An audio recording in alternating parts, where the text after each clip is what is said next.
Hey guys. This is part 5 of What If Naruto Died and Became a Hollow. Hit like and subscribe if you like this one, and also please check the author in the description. Let's start. We are pain, that's all. We are God.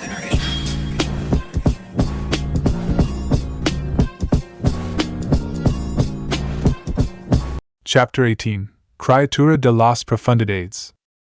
He didn't know what was running through his mind when he pledged full allegiance to the Fox Hollow that had soundly defeated him. Maybe it was just a spur-of-the-moment process? If he weren't so stoic, he would have chuckled to himself right there. Him, acting on something based upon the spur of the moment? He thought himself more logical, more rational than that. Somehow, justifications for that decision didn't seem very convincing. He could say it was for the idea of self-preservation, but he would be only belying himself. He had been waiting for something like this to happen for a long time, where he could actually do something other than wander around and feed. Feeding wasn't anything he liked doing in the first place. His new king had removed his claws from his throat the second he agreed, and Ulquiorra wondered if his new king was far too trusting. It wouldn't do for him to be like that, or else he could be assassinated at any time. While his new king did his ridiculous little jig, Ulquiorra gracefully got to his feet, his stoic expression never leaving his face as he brushed the sand off himself. He decided to leave his previous thoughts in the back of his mind, knowing that as the loser he had no right to think such things. Soon, the air was filled with nothing but the raucous laughter of Naruto, who still couldn't over the fact that he had a vassal now. Little animals scurried out above the surface at the noise, and Ulquiorra felt an oncoming headache not too far away. It was a full minute before Naruto finally stopped, and turned his attention onto the Bat Hollow. Okay then, Ulquiorra, since you are now champion to me, Naruto Uzumaki, it's only fitting that I fill you on the situation, and on our plans for the future. I ran into one of my distant ancestors from the human world, also a powerful king of Hueco Mundo, and he told me to become a vassal lord before rising my kingdom. But I feel that wouldn't be to our advantage, as our territory could get snatched while I'm evolving. Ulquiorra nodded. Tell me, Ulquiorra, have you ever heard of an ocean in Hueco Mundo? Naruto asked. The Bat Hollow in front of him narrowed his eyes. He had never heard about anything like that. You haven't? No matter, it exists, and it's the place where we're going to begin building our resources and our reserves. Valakav mentioned that it was far to the east, and it's going to take several months to get there as a result. And even when we get there, it's going to be a while before we find the designated spot. He paused for a moment, to stare across at Ulquiorra. Burn this image into your mind. From what he described, the place is an enormous plateau, with a series of cave systems in it. I'm not sure what he wants me to do with those caves, but I doubt he'd recommend this place if they didn't have something to do with it. The Fox Ajuchas turned around, walking away slightly from his new subordinate. Ulquiorra, however, just remained rooted into the sand, unmoving. Something appeared to be troubling him. How close? Ulquiorra began, and Naruto slowed to a stop, yet didn't turn around to address the bat. Do you think you are to vassal lord class? He asked carefully. A tense silence arose between the two hollow, and Ulquiorra wondered if he had asked the wrong question. It was a necessary one though, because a king that couldn't rise to vassal lord would be less than ideal in their world. The silence hung in the air for over 30 seconds, and after that was when Naruto whirled around to face Ulquiorra, a strange, unreadable look in his eyes. He held his right paw in front of his face, vaguely staring at the center of it with a misty, wondrous expression on his face. I don't know, he sighed. Every time I eat a hollow I feel power growing inside me, but it's so slight that it might as well be nothing, he said, looking up from his palm to stare at Ulquiorra. I've been in Ajuchas for 5 years now, and whenever I eat I never get that intoxicating rush of power that I received when I was a regular hollow. It hasn't diminished my confidence in becoming one, but I think I'm starting to feel the difficulty level of such a feat. Ulquiorra nodded. As the same type of hollow, he was going through a similar situation. Your power increase isn't decreasing at all. What you have experienced is just a part of life. If one is bound to repeat a process over and over again, it's only natural that the benefits reaped will become lackluster over time. The only way to break that process is to go through a new experience while doing so. I'm not sure that's right, Okiura. My love of killing and destruction hasn't diminished at all since the day of my hollowification. If your passion for something is great enough, then it won't get boring no matter how much you do it, Naruto said with an air of finality. Okiura grunted. There seemed to be a big difference in opinion between them. Whatever though, he was doing something new by following this guy in the first place, so maybe his dull life would be granted some reprieve. Naruto once again turned away from the Bat Hollow, and this time he picked up his pace a little bit. We have a long trip ahead of us, Okiura, so we'd better get going now. Get used to walking, cause it's what you're going to be doing for the next couple months. And one more thing, keep on the lookout for other hollows. If you believe we can use them, don't hesitate to let me know. Naruto called back to Okiura. The Bat Hollow fell into step with his new king, his talons making it more difficult to walk on the sand than Naruto's claws. Eventually, he opted to fly, and the sight of a ground-bound Ijutsu's and his airborne partner could be seen throughout the sands. Naruto-sama, what are we going to do once we get there? I would imagine the area would need some scouting, just to confirm that it's free of threats. Okiura stated while they were a few minutes into their journey. Naruto grunted in agreement. For starters, we need to a suitable place on the plateau that will act as a command center while we're forming the preparing to rising my kingdom. Once that's done, we'll have to scout out the area and make sure it's free of any major threats. We can work out further details once we take care of those two things. The two moved on in silence for a few more seconds before Naruto spoke. Also, knock it off with the Sama shit. Just hearing my name addressed like that makes me wanna hurl. The fox pantomimed to add emphasis. Okiura would have rolled his eyes at the lewd behavior if he didn't know better. All the while, in his head he was beginning to think that this is going to be a long, long life. 4 months later. Stop it, please, wheezed a blue, humanoid Ijutsu's. Stop? Why would I want to do that, when the fun's only beginning? Cackled Naruto, who was currently sitting on top of the downed Ijutsu's, his brutal claws stabbing through his opponent's upper back. Naruto twisted the claws a little, causing a gasp of pain to come from the blue hollow. Slowly but surely, Naruto increased the intensity of the hollow's pain, and this caused Naruto to emit a strange, foreign sound from his throat. It sounded like a cross between a giggle and a moan, disturbingly enough. More. Show me some more pain, bitch!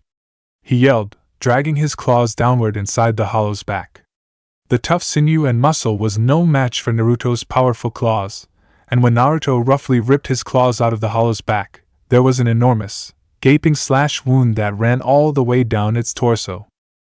The hollow screamed when Naruto yanked his claws out, but that only fueled Naruto more. Laughing manically, Naruto stabbed the hollow over and over at an incredibly fast rate, laughing and whooping as the wounds became deeper, and the viscous, red blood splattered all over the place, much of the time on him. Naruto, what are you doing? Asked a voice from behind, which made Naruto drop what he was doing and turn around. Behind him stood Okiura, who in the 4 months that had passed developed a more tired and haggard voice. Yet despite all that, his disposition had generally improved. Oh hey, Okiura. I didn't see you coming. I'm just having a little, he paused, and tore the hollow's arm straight from its socket. Fun! He finished in a grunt. Okiura sighed. It seemed he would never get used to Naruto's behavior. It was emotional and volatile, the almost complete opposite of his own, and that made it difficult to work with. It wasn't so much his brutal nature that bothered him. No, it was the fact that he would randomly go off on a killing tangent, even when there were more important things to be done. The worst part about it had to be that they could happen at any time, even at the most unexpected or inopportune moments. And that would explain the poor sap underneath Naruto who was currently in pieces. Should you really be doing this, Naruto? Aren't we supposed to be attracting people to your sphere of influence, and not be ripping your potential vassals to shreds? That's a perfectly good Ijutsu's right there, one that could have been a suitable guard in your army. Come on, Okiura. I think I deserve to have a little fun, whined Naruto childishly. Ulquiorra frowned. Their relationship must have looked odd at times. It looked more like a conversation between equals than a conversation between superior and subordinate. The fact that he didn't address his future king by an honorific cemented that view. The Bat Hollow reached below, feeling the sand of the desert. His brow furrowed. There was something off with the consistency of the sand. It seemed slightly heavier than he remembered. He brought his hand back up to his face, scrutinizing it carefully.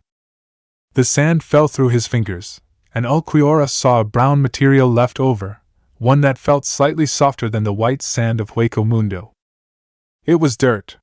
What he was holding was the familiar earthen substance of dirt. There shouldn't be any dirt in Hueco Mundo unless… Come to think of it, as Ulquiorra looked around, he noticed that they hadn't seen any quartz trees for miles, and the giant dunes reminiscent of the Hueco Mundo desert had disappeared. It could only mean one thing. The seemingly perpetual desert was receding, and giving way to a new, unfamiliar type of landscape. They were getting close, and the thousands of miles they have traveled were finally starting to pay off. Naruto, I think we're getting close, he told his king. Those few words were all it took to jolt Naruto from his reverie, and make him focus completely on the situation at hand. Are you sure? He asked, all serious. Yes, I noticed that the consistency of the desert we've been traveling is changing, and it should be no more than 50 miles before the desert completely recedes into another type of landscape. After that, however, I'm not sure how long it will be until we reach water. Ulquiorra explained.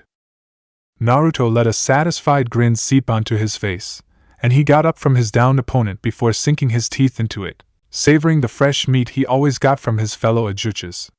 Satisfied with the food, he turned to Ulquiorra and wiped a dribble of blood from his lip. Should we continue moving then? I'm getting jittery just thinking about how close we are, he said. Ulquiorra nodded, and the two of them took off into the desert, leaving behind a ripped-apart carcass that would be devoured by the weaker hollows of the world. True to Ulquiorra's word, the desert was in fact receding right before their eyes. About 6 hours later, the white sand that they both came to know and love had completely disappeared, and in its place was the brown, earthy dirt that now could be seen for many miles. Still, there was no water in sight, and the atmosphere didn't change its humidity enough to warrant the feel of an ocean. The two of them were atop of a high cliff, as they could see a great valley below them, and 5 rounded mountains beyond the valley that obscured any view they could have of an ocean beyond. The two didn't speak to each other in spite of the new view, but there was a mutual understanding that hung with them in the air. Naruto turned his head and nodded at Ulquiorra, before bounding off the side of the cliff and into the valley.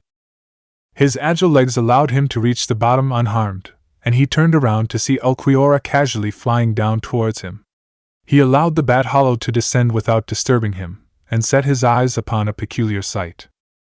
Well, would you look at that? He said as Ulquiorra finally reached the ground. The Bat Hollow, perplexed by Naruto's behavior, walked up to see him kneeling down before something. He appeared to be analyzing it carefully.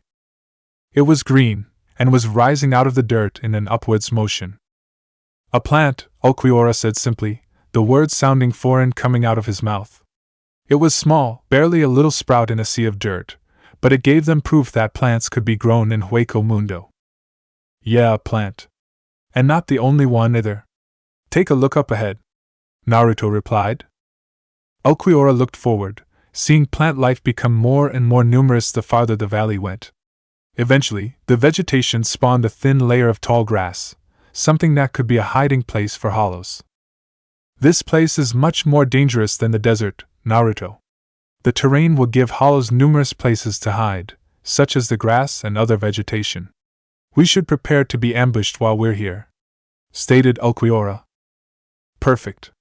We can use the chance to get information from some of the locals when we capture one, Naruto said, a little too loudly for Ulquiorra's tastes. Despite this, Naruto was already continuing across the valley, and Ulquiorra was forced to quickly follow. Eventually, they did reach some tall grass about 10 miles into the valley. It was about 5 feet in height, and would be the perfect place for weaker hollows to hide. Both Naruto and Ulquiorra picked up some rustling in the grass a few minutes into it, and were quickly aware of some hollow who was apparently trying to be sneaky.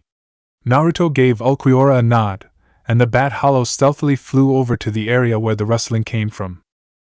It happened again, and as it did, Ulquiorra pounced on the section of grass. There came some sounds of fighting, a grunt of pain, and finally a couple loud thuds that signified the end of the scuffle. A small, gopher-like hollow was thrown from his hiding place a few seconds later, falling with yet another thud at Naruto's feet. The poor hollow looked up fearfully at the scary-looking fox Ajuchas towering over his fallen form, and he fearfully attempted to hop straight back into the tall grass. He would never get the chance to, as Naruto's strong front paw grasped the hollow's neck forcefully. The Ajuchas whipped the gopher hollow back around, slamming the abused hollow into the dirt ground. Ulquiorra was coming back to his position at Naruto's side, and the gopher was wondering whether or not he would get out of this alive. The hollow's grip on his throat tightly ever so slightly, and it stopped his jittering through pain. Whoa, whoa, whoa. Easy there, young hollow. I'm not here to hurt ya, much, Naruto leered at the frightened hollow. The gopher shook his head frantically, and Ulquiorra almost felt pity for the poor soul. Keyword being almost. We're new around these parts, you see. So we need a local hollow to tell us all about the area here. And that local hollow is going to be you, got it? Said Naruto, in a tone that left no room for arguments. The pinned hollow nodded frantically, opting a grin from Naruto. Good, I'm glad we have an understanding here. Now, the first thing you're going to tell me is this. With this type of terrain, is it common to get ambushed by other hollows here? If so, what level of hollow are we talking about? Asked Naruto. Well, the gopher hollow began, speaking for the first time. The only ambushes you'll get around here is F from H hollows such as M myself, who don't H have the combat C capability to S survive in H Hueco M Mundo without ambushing. He paused, allowing the information to sink in. It's rare for M Minos class H hollows to come out H here, W, which is why I'm as surprised to see you G gentlemen here. Most of us in the V Valley never even visit the real W world, nor have we really dined on human S souls. He finished the last part with barely a squeak. Oh? Really? Why yes.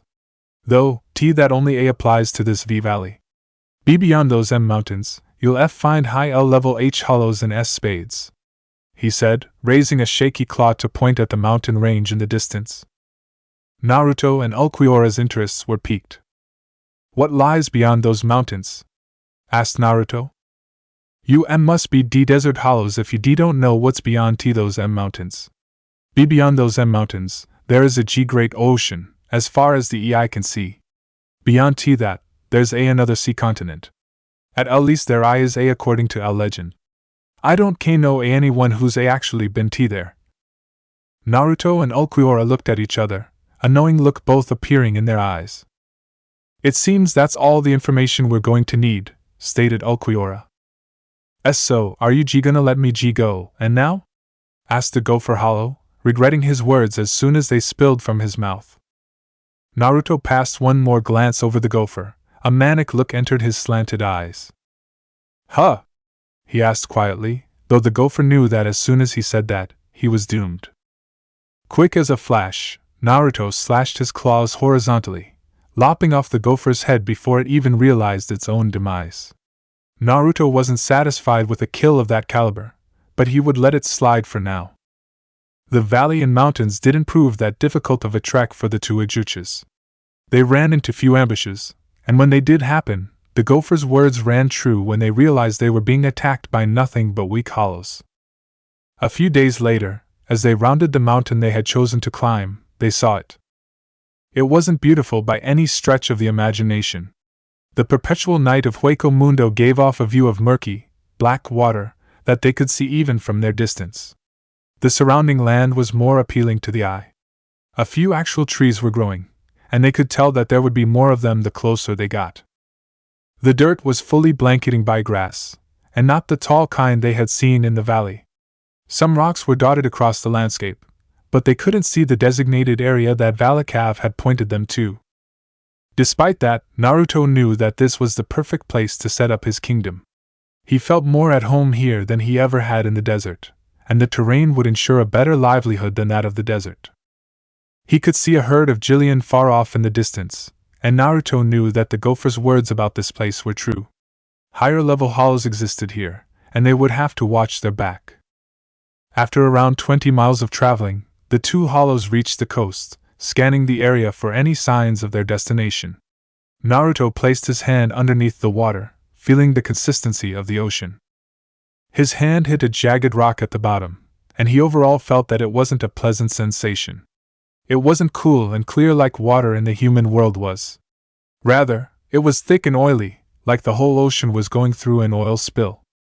He vaguely noticed Ulquiorra fire his Zero at an attacking hollow, and he turned his attention back to the situation at hand. Valakav said that the plateau was right next to the coast, and it was fairly big, so they should be able to spot it quickly. But as they looked around, he could see nothing but flat coastline for miles. The two walked along the coastline for miles, trying to point out any signs of the damn plateau while fighting off hollow attacks. The coastline stretched several hundred miles before turning into a high mountain, and Naruto and Ulquiorra went through the unfortunate, time-wasting experience that made them realize that it wasn't to the south. But, when they did finally find it about 50 miles to the north of their initial position, all the previous agitation they had melted right off. It was enormous, and rose off of the landscape like a high shelf, and Naruto felt a sense of longing for it. He had finally found it, the site of his future capital. It took them nearly 6 hours to fully ascend the hulking plateau, and when they did they stumbled across the caves that Valakav wanted them to find. There were at least 10 entrances to caves at the top, but they all seemed to be a part of the one at the center, which had a much larger entrance. Naruto turned to Ulquiorra. Their moment of reckoning was upon them. We'll go down the middle one. Hopefully we'll find a place where we can set up a command center down there. But we have to be careful. I doubt such an elaborate and convenient cave system is unpopulated. There are probably fights waiting for us up ahead. Ulquiorra nodded, prepared to fight with his future king. He followed Naruto into the cave complex, and took note of the fact that it seemed to be either currently occupied or formerly occupied. The Bat Hollow hoped it wasn't the former. It was certainly an odd cave complex. The many entrances were somehow connected to each other, and some areas of the cave looked completely untouched and natural, while the rest looked like they had been tampered with in some way or another. For example, a little earlier they had taken an enormous leap of faith off a dark, subterranean cliff in the natural part of the labyrinth, and it ended up in a narrow corridor that had steps and torches lining the walls. It wouldn't be good to fight in such a narrow area. But fight they did. Naruto managed to clean up what seemed to be mostly normal hollows, but the fact that they were present indicated that the tunnel was indeed occupied. For 2 hours this happened as they worked their way through what seemed to be a perplexing maze. As such, they were completely on guard the entire time they were there. But no amount of that could ever prepare them for what they found in the eastern section of the labyrinth. It all started when they stumbled across a large and heavy stone door. The torches adjacent to the door held blue fire rather than the normal orange, and there were strange, almost tribal markings all along the door. Naruto didn't care though, and used a lazy Zero to obliterate the door where it stood. Ulquiorra rolled his eyes. That was a surefire way to piss off anything that lay beyond the door, which by the way seemed to indicate an important area.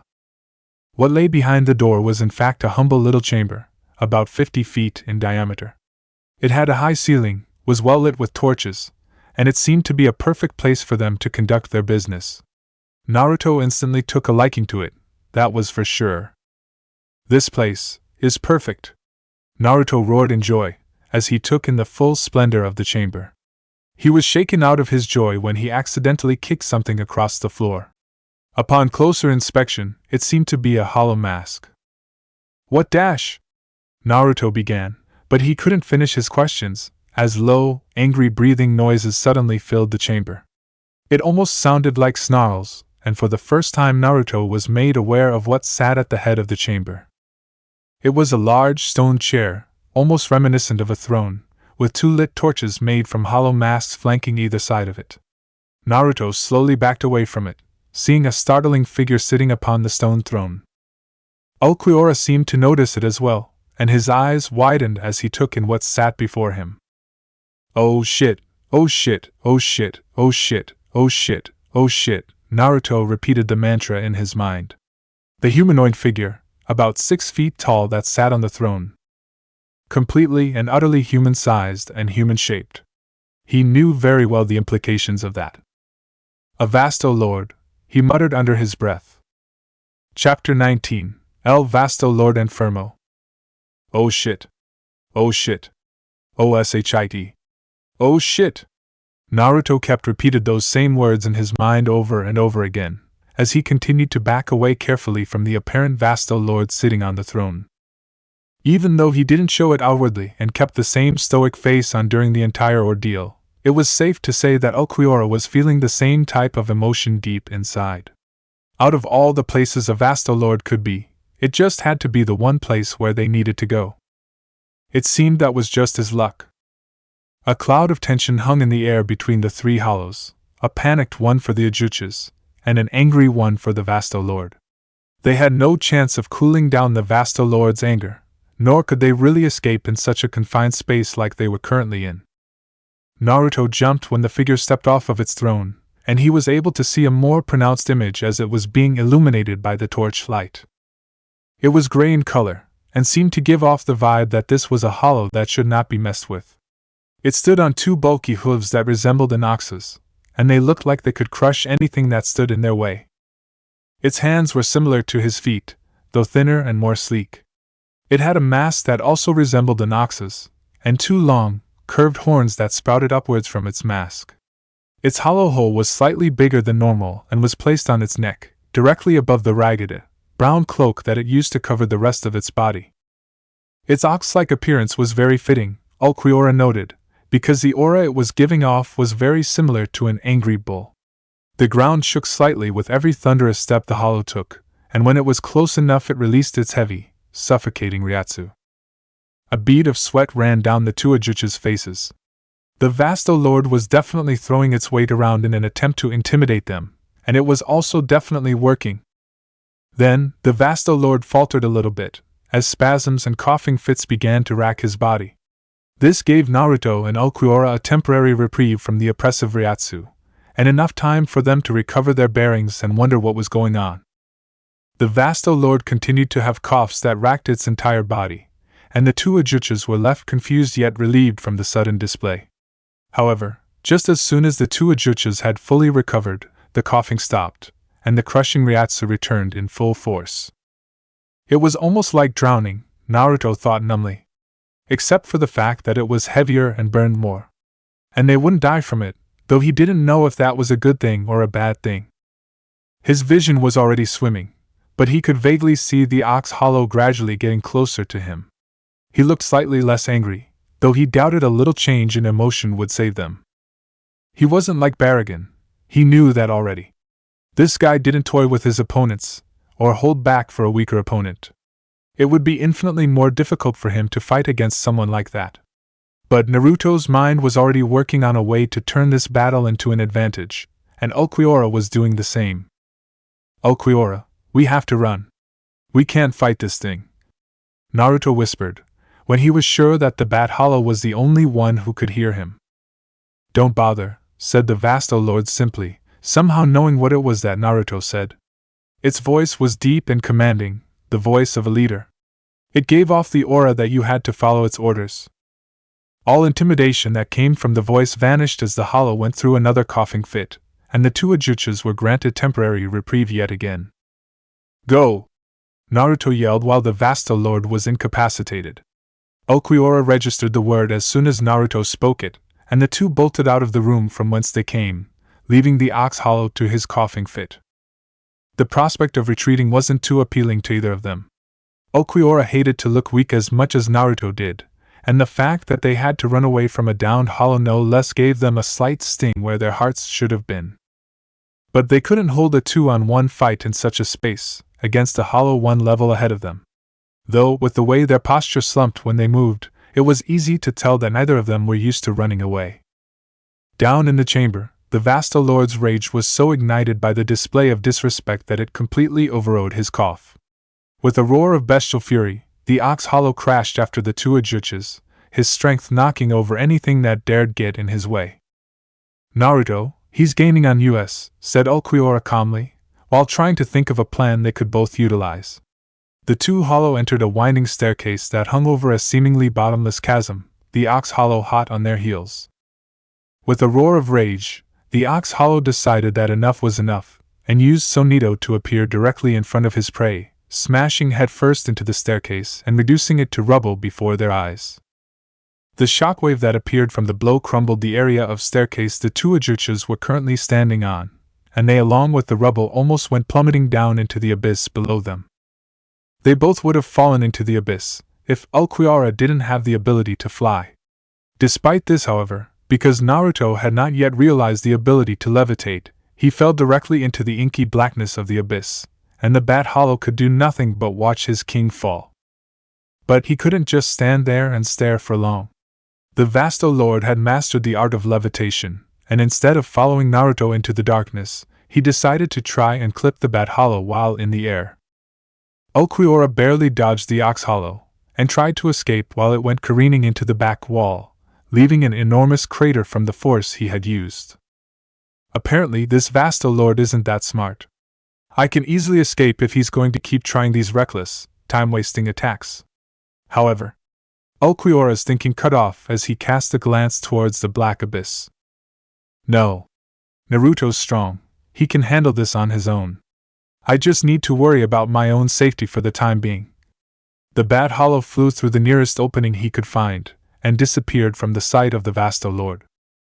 Said Vasto Lord had since recovered from his overblown attack, looking around in anger and not seeing the Bat Hollow around anymore. He released some angry steam from his nose, and seemed to be contemplating his next course of action. There came a loud, annoyed grunting noise from far below inside the pit, and the Vasto Lord's attention was drawn to it immediately. Forgetting about the Bat Hollow for the time being, it focused all its attention on the new prey. Looks like the bat will have to wait. I've got to catch a little more obvious prey right now, the ox thought to himself, preparing to delve himself into the putridly deep ravine. Naruto's voice was heard again by the Vasto Lord, yet this time it was only a faint echo that reverberated throughout the caves. The cavern was almost completely silent afterwards, though one could hear the vague dripping of subterranean water below. The Vasto Lord bounded off the wall and into the darkness, despite having no visible landmarks to tell him where he would land. But he jumped in there with a fluid familiarity, as if he had done this several times before. Naruto knew he was fucked the moment he had fallen into the hole, even before the Vasto Lord followed him in. He couldn't see 5 feet in front of him, let alone know where to find an exit or where to walk. He stubbed his front, left paw on a stalagmite and grunted in pain, perhaps a little louder than he should have, as the voice echoed up through the cave to God knows where.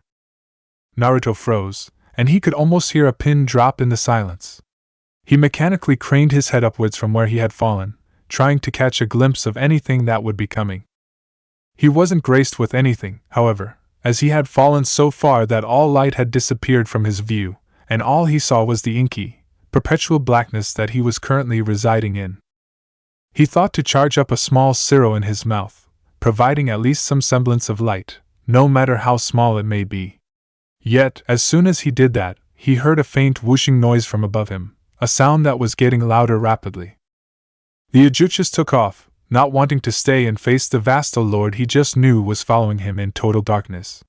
He stumbled and tripped over several rocks and stalagmites, but he did manage to feel around enough to find a narrow opening and a staircase that had been carved into the wall. The Ox Hollow heard his rustling, however, and Naruto picked up his pace when he heard a loud, deafening roar from the area he had just been in. The Vasto Lord shot off in his direction with a lot more fluidity than Naruto had, and Naruto knew he would be forced to slow down the Vasto Lord, somehow.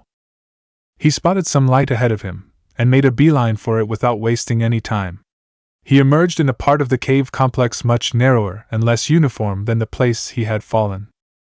He skidded to a halt, turning around to meet the hollow that would inevitably be appearing from the dark, narrow passageway. He charged up his orange siro, and managed to get it off just when the blurry image of the Vasto Lord was speeding through the passage. The result of his attack remained engraved in his mind for a few seconds, and he knew that this was his time to act. He noticed the doorway high above them the moment they entered the room. The fox Ajuchas sent one of his kavas at the Vastalord, before he nimbly hopped onto an outcropping of rocks about 20 feet above him.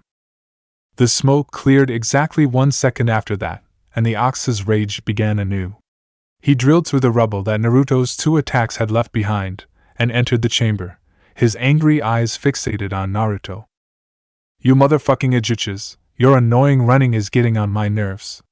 No one runs from Todoroki and gets away with it without getting brutalized. You hear me, you goddamn coward! The Vastalord, now known as Todoroki, cried, as the Ajuchas leapt from outcropping to outcropping in an attempt to reach the door. The Vastalord sighed when he wasn't graced with a response. It seems you didn't hear me, he said lightly, and when he was done he flashed away in a blur of silver, reappearing and levitating directly in front of the rock outcropping Naruto was currently standing on. While Naruto grunted, his eyes widening in pure shock. Todoroki smiled for the first time, a nasty, sadistic grin that lit his face up. Sonido, he said simply, not an ounce of emotion behind that word. It was as if he were simply informing him of what it was, out of concern for the Lesser Hollow's education. No one said anything for a good few seconds, but that didn't mean nothing was going on. Todoroki was focusing his clear blue Ryatsu in the center of his palm.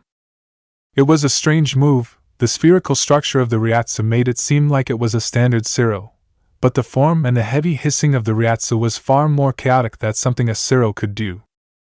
Naruto wasn't given any more time to dwell on the subject, because Todoroki was prepared for his attack. Bomba Azula, he whispered.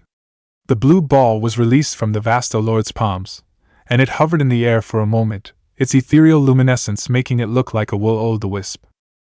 But this serene little ball of energy rippled out suddenly, blue energy branching off from the core almost like a Nazi or Hindu swastika.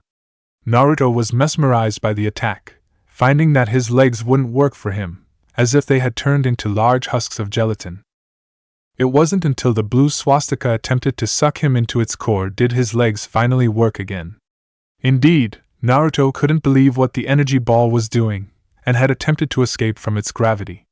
Yet he had found the pull to be too much for him, and he was promptly deposited in the very center of the ball. The concentrated Ryatsu scalded his skin, and he could already feel fat welts rising on his skin from the burns. He roared out and cursed in pain, something that caused Todoroki to chuckle sadistically. Naruto attempted to free himself, but found little to no progress with it. The pull of the blue energy was holding him down firmly, holding him in place as well as inflicting damage to his body. He heard Todoroki go into another coughing fit, but the pain was numbing his senses around him, and it felt muffled and vague to him. What was wrong with this Vastalord anyway? Naruto struggled to get a better view of the sick hollow, wincing with every movement he took. The Vastalord's attack wouldn't let him, however, as it was prepared to strike with its non-corporeal appendages. In a vibrant display of cool blue energy, the 4 appendages attempted to pierce through his bound body. They would only partially succeed, however, as the Vastalord's coughing fit lessened his control on the attack, and added to the fact that Naruto was releasing his Ryatsu was throwing them off even further. Naruto managed to break free of the attack as soon as the blue appendages came together at the center, and flashed in a lethal explosion of Ryatsu. However, the Fox Hollow couldn't fully avoid the strike, and he took a heavy grazing from one of the appendages just as he left. Naruto grit his teeth to prevent himself from crying out in pain. His left side had suffering a nasty burn from just a little graze, and Naruto was left wondering what would have happened if the full attack had hit him. He fell to his knees and panted, taking a look at his wound as he did. The smell of burned hair permeated his nostrils, but that was only a minor issue when he looked at the burnt flesh that was oozing a nasty black ichor from the blisters on his wounded area. Naruto surprised himself by being able to pull himself to his feet quickly in such a condition, but he was never one to question a blessing in such a situation. Ignoring his pain, Naruto blurred over to the still coughing Vastalord, thoroughly intent on taking his head. The Vastalord, for all he was worth, wasn't going to go down so easily to an Ajuchas. Despite his weakened state, he blocked the attack from head-on with his beefy arms. He was surprised by the amount of force behind it, and despite minimizing the damage and redirecting the attack, he suffered a nasty vertical slashing wound that took off a chunk of his mask. The threat of damage forced Todoroki from his coughing fit, and Naruto realized that attacking the Vasto Lord probably wasn't the best idea in the world. For now, he had a presumably angry and completely non-weakened Vasto Lord that he had to deal with.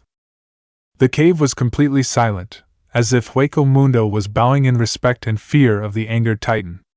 Todoroki gave an unhealthy roar of rage, and brought down his powerful fist straight onto his foolish opponent's torso. A resounding crack was heard as Naruto's ribs broke, and he went barreling through the air to land lamely on one of the rock outcroppings. He struggled to his feet, and didn't even have time to notice that Todoroki had blurred right next to him again, his fist poised for a lethal strike. Naruto blurred over to the next outcropping, not even stopping to watch the previous one crumble underneath the strike. Hopefully, the attack would have cooled Todoroki's rage, and he would find a chance to escape the rampaging Vasto Lord. Todoroki's rage lasted a little longer than expected, and he managed to get one successful attack on Naruto before he was afflicted by another coughing fit. This time, Naruto learned from his mistakes and intelligently decided not to attack Todoroki, and with a few agile leaps he managed to escape into the wide opening at the top of the room. A few mazes later, and Naruto had reached the entrance to the cave complex where he and Ulquiorra had entered. He nearly collapsed once he viewed the open Hueco Mundo sky and the murky, black water, but he got accustomed to just catching his breath and relishing in his successful escape. "Naruto?" came a calm, stoic voice. One that was clearly questioning his well-being. "Ulquiorra? That you?" Naruto breathed, noticing the bat hollow from where he was sitting on a large boulder. The bat hollow had clearly been waiting for him for a good few minutes. "Yeah. I managed to get away from the Vasto Lord when he used one of his overblown attacks. It looks like you had quite the run-in with him yourself," he commented. Naruto grunted, and then punched the ground in anger. "That damn Valakav! He never told me something like this would happen. Months of walking and traveling to this place that he holds in such a high regard, and we find out that it's housing a fucking Vasto Lord of all things. I bet he knew that this would happen," Naruto ranted. "If I ever see that asshole again, I'm gonna rip out his intestines and jump rope with them, and then I'm gonna tear off his limbs and bludgeon him to death with them," he cackled insanely, as more and more images of Valakav dying entered his mind, each one more and more brutal than the last. "Are you sure you should be thinking of creative ways to kill this Valakav right now? If we stay here forever, that Vasto Lord is bound to catch up to us sooner or later," Ulquiorra said in response to Naruto's words. "Ah, come on, Ulquiorra. Being insane is no fun as you aren't irrational." From time to time a loud crashing noise came from directly behind the two hollows, and in a split second, the figure Ulquiorra had dreaded reappearing flew through one of the openings to the cave complex, demolishing it in the process. Naruto and Ulquiorra shielded their faces from the debris, and waited for the dust to clear before they had to face their foe. Todoroki stood before his elusive prey, adopting a slightly better demeanor than the two have ever seen on him. It was akin to a glorious happiness after achieving some great thing, and in this case it was cornering his prey. "I finally got the two of you in one place," Todoroki wheezed, his voice morphing to that of a cunning, dangerous predator. Naruto and Ulquiorra fell into a stance, preparing themselves for the inevitable battle. Todoroki nodded, feeling the mutual sensation that accompanied both of them, the fact that they knew they would fight. Todoroki blurred into action before the two hollow could even think about attacking, reappearing in the space between the two hollows. He used his Ryatsu to deliver a backhand slap to Ulquiorra, knocking him back. The bat hollow taken care of for the moment, Todoroki focused all of his attention on the fox hollow. Naruto, meanwhile, after seeing Ulquiorra get slapped away like he was nothing, just barely had enough time to avoid one of the hollow mask horns that threatened to gore him. The fox hollow dodged to the left, and nimbly bit the attacking horn, but this proved to be a mistake, as a Ryatsu-imbued fist caught his mask, nearly shattering it underneath its weight. Naruto skidded along the plateau, nearly falling from the summit. Todoroki wasn't about to let him rest, however, because he was currently dive-bombing straight at him, fist poised for a strike that would no doubt kill him. But Naruto was saved in the nick of time when Todoroki was forced to dodge the whip-like tail that threatened to wound him. Naruto used the distraction to blur away from the hollow and move back to his original position, Torobic hissed at Ulquiorra, who was standing there calmly like there was nothing for him to be accused of. He guided Naruto behind his position, making him free of his line of attack. He motioned for Naruto to stand off to the side so he could catch the Vasto Lord off guard, and raised his finger in preparation for a familiar attack. Torobic easily evaded the Zero, and so needled away to the left, in the exact position where Naruto would blur himself into existence a millisecond later. Ulquiorra's plan failed, though, as Torobic also evaded Naruto's attempt to lop off his head via claws. This was getting ridiculous for both Naruto and Ulquiorra. It might as well have been a full-grown man picking on a couple of 4-year-olds, because that certainly was the way this fight was going for them. Their attacks weren't hitting him, he was outspeeding them and hitting them where it hurt, and even if they did hit him, their attacks had no effect whatsoever. The Vasto Lord blurred away again, appearing to Naruto's side, and after doing a quick flip in the air, prepared an axe kick that would have caved in Naruto's skull. The gods were definitely smiling on Naruto today, and as luck would have it, Torobic was sent into yet another coughing fit right in the middle of the air, and he fell to the ground uselessly, his attack completely forgotten. Naruto kicked the Vasto Lord while he was down, sending him over in Ulquiorra's direction. Ulquiorra! He's having another coughing fit. Attack him now while you can, for it's the only time either of us will be able to get an attack in on him, he shouted. Ulquiorra was prepared. He bound the flying Vasto Lord in place with his tail, kicking him and then launching him yet again into one of the cave entrances. This particular one collapsed as well, but they both knew the Vasto Lord had more than enough strength to get out. Ulquiorra, does something seem off about this Vasto Lord to you? Naruto asked after the Vasto Lord had been flung into the cave complex. Ulquiorra glanced at his king, though voiced no words. I mean, he seems to have a terrible, racking illness. It kind of reminds me of tuberculosis, but I don't know of any diseases that can affect hollows or anything. Naruto trailed off, bad thoughts coming to his head. Ulquiorra nodded. It's probably something native to this area, because there's no known disease in the desert that can affect hollow. Here, however, it might be a different story.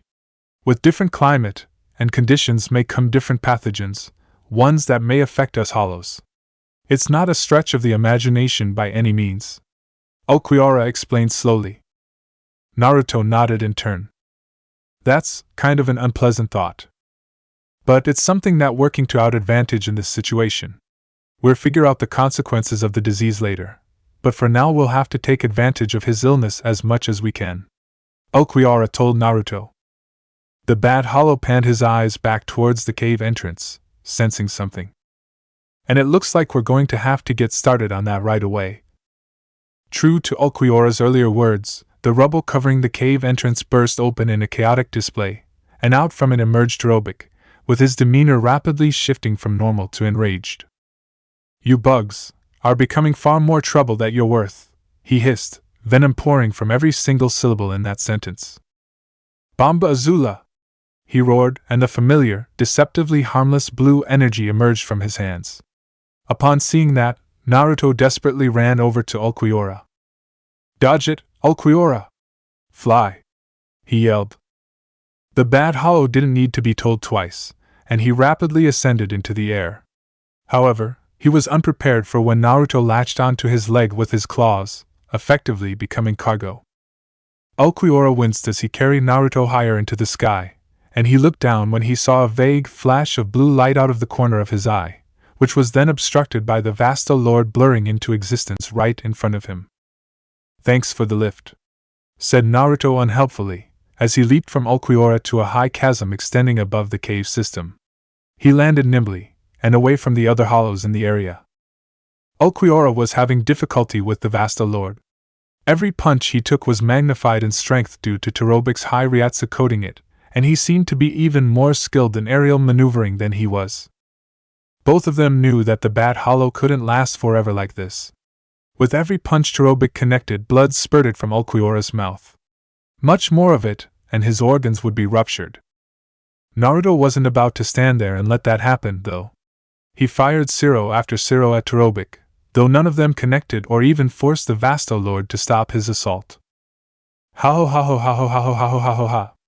Torobic cackled as he continued to pummel Ulquiorra, who was seeing a new side to the grumpy, though fairly calm Hollow. The Ox Hollow always seemed to have a sane head on his shoulders, even despite his rage issues. He had reminded the Bat Hollow of himself, though more temperamental. Yet now, as Ulquiorra felt time slowed to a standstill, and the psychotic laughter pounding through his ears, he knew that wasn't the case at all. This Hollow was absolutely nothing like him. He was acting like a deranged monster, like a madman. He was acting like Naruto. Ulquiorra managed to see out of his dizzy eyes the Fox Hollow he had been traveling with all this time. He had been futilely firing Zero after Zero at this Hollow whom he could now call his carbon copy, trying to save him. Ulquiorra always wondered if a leopard could change his spots and become something he otherwise wasn't. Did that hold true for the Fox Hollow right now, who was pouring every bit of energy into saving his only subordinate? The words rang in Ulquiorra's head now more than ever, and if there was more to Naruto than the monster who was obsessed with nothing more than revenge and killing. He almost thought there was, but every time he thought about it, his mind focused on the Naruto he had been traveling with all this time, and the things he had done. No. That isn't the case, Ulquiorra muttered from his stressed vocal cords, and he felt the feeling of apathy worm its way into his being. It wasn't surprising that he didn't care what Naruto was. He was a nihilist through and through. He didn't care if Naruto was a monster, a demon, or even the devil himself. I have resigned myself to being in his servitude. That's all there is to it, he muttered as he took a punch that almost knocked him off the plateau. He opened one of his swollen eyes, and viewed Torobic's own gray ones, before he resolved to another coughing fit. Naruto's voice broke him out of his thought process. Yes. A coughing fit. Now's our chance, Ulquiorra. Just follow my lead, and I'll make sure this Vasto Lord dies, he ordered, and Ulquiorra felt a new strength enter his being. Monster or not, Naruto knew how to inspire confidence in someone, and for that, he was grateful. This Hollow was going to die today, that much was for certain. Got it, Ulquiorra said, a very, very faint flicker of joy appearing in his voice. Just fling him back to me after I stun him with this. He launched one of his orange Zeros at Torobic, grinning to himself as it connected with his skin. The action did in fact stun the Vasto Lord even further, allowing Ulquiorra to wrap his whip-like tail around the ox's torso, before flinging it in Naruto's direction. Naruto chuckled. Now! He roared, blurring up towards Torobic, who was floating in midair directly above him. His mirrored the Vasto Lord's position by being directly under him, which had a remarkable resemblance to the taijutsu move. The only difference was, a quadrupedal being performing the move must have looked quite off. What are you doing? Asked Torobic between coughs. Just shut up and watch. It will be the last thing you'll ever see, so you might as well make it worthwhile. Naruto muttered, and looked down to the ground far below them. Wait, why you're not planning on? Torobic roared, a twinge of fear entering his being. Naruto grinned evilly, a spasm of pleasure entering his system just like the twinge of fear that entered Torobic's. Even with your iron skin, there's way you'll be able to survive a fall like that, he trailed off, while covering Torobic's body with all four of his paws, binding the sick Vasto Lord's already weakened body. Especially when hitting your head on the way down, Naruto added, wrapping all 9 of his tails around the Vasto Lord, and flew off the edge with Torobic in tow. Once falling, Naruto angled himself so Torobic would take the brunt of the damage, and the two went sailing downwind, gravity taking its unforgiving and merciless effects on the both of them. Are you insane? The still coughing Vasto Lord roared, as he and Naruto plummeted thousands of feet from the plateau to the unforgiving ground directly below. Maybe, but that's part of the fun. Naruto guffawed. He was truly having fun, slamming this asshole into the ground, all the while feeling the rush of adrenaline that accompanied such a fall, and the wind washing over him in a torrent. Torobic understandingly didn't share his sentiment. To him, the rushing wind and adrenaline was anything but pleasant, and the ground was getting closer and closer much too quickly for his liking. 1,000 feet. 800 feet. 500 feet. Prepare for impact, bro, and please make sure to keep all limbs inside the vehicle at all times. Naruto guffawed. No! God damn it, you're insane, you psychotic fucker! Let me go! Let me go now or I'll kill you! Kill you dead! I'll. Boom! Terobik's body impacted into the ground below the instant they reached it, and he managed to cause a crater over 20 feet deep from the fall. The force from the impact jarred his body, killing him instantly. Naruto was only slightly wounded, and leapt off the dead hollow with surprising skill, landing on his feet 10 feet away. He didn't look back to see Terobik's legs flop over lifelessly without anything acting on them. Instead, he simply stared at the giant plateau in front of him, a triumphant sense of victory overcoming him. Don't worry, he grinned. We'll take good care of your home. Chapter 20, Reclutamiento. Dreamdo-sama isn't going to like this very much, hissed a shrouded figure lurking in the shadows at the top of the plateau. There wasn't much to said about this particular hollow. It was covered in a plain black cloak that obscured almost all of his features, but what could be told about this creature was that it was thin, lithe, and subtle, the perfect build for a spy. It was currently perched on top of the plateau, suppressing its reiatsu while remaining out of view of the other hollows in the area. He had been assigned to spy on Terobik for quite some time now, and even when Terobik had emerged from his cave complex and trashed the two hollows, the figure hadn't even batted an eyelash. That quickly changed when the Fox Hollow and the Bat Hollow managed to get the advantage, and in a quick display of wit, managed to kill Terobik by dropping him to his death thousands of feet below. It took all of the Hollow's willpower to not have a panic attack right there.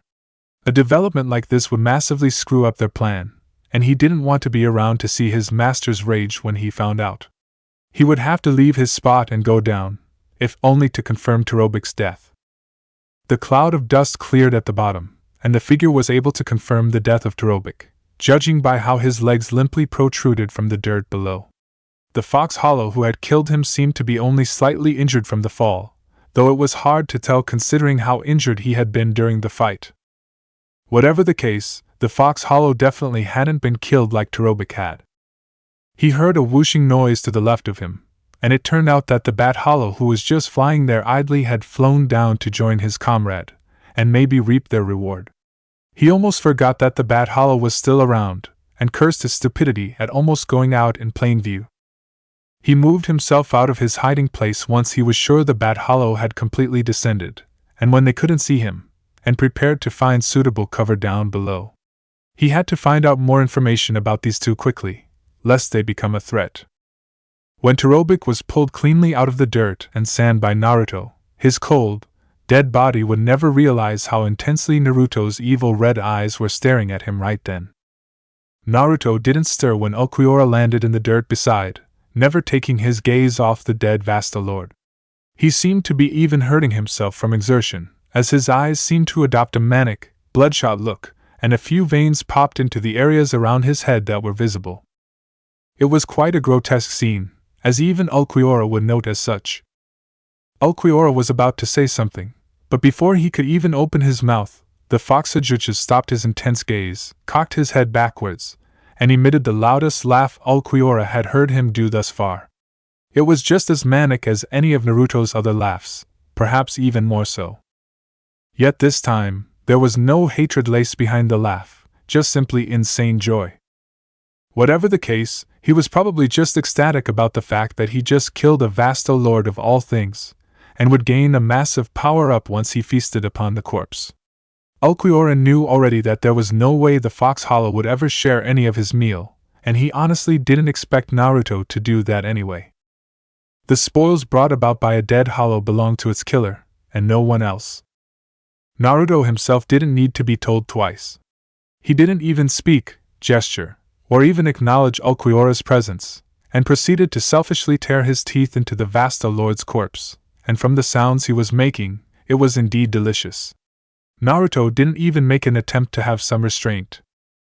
Even Ulquiorra couldn't help but feel a little jealous at that sight.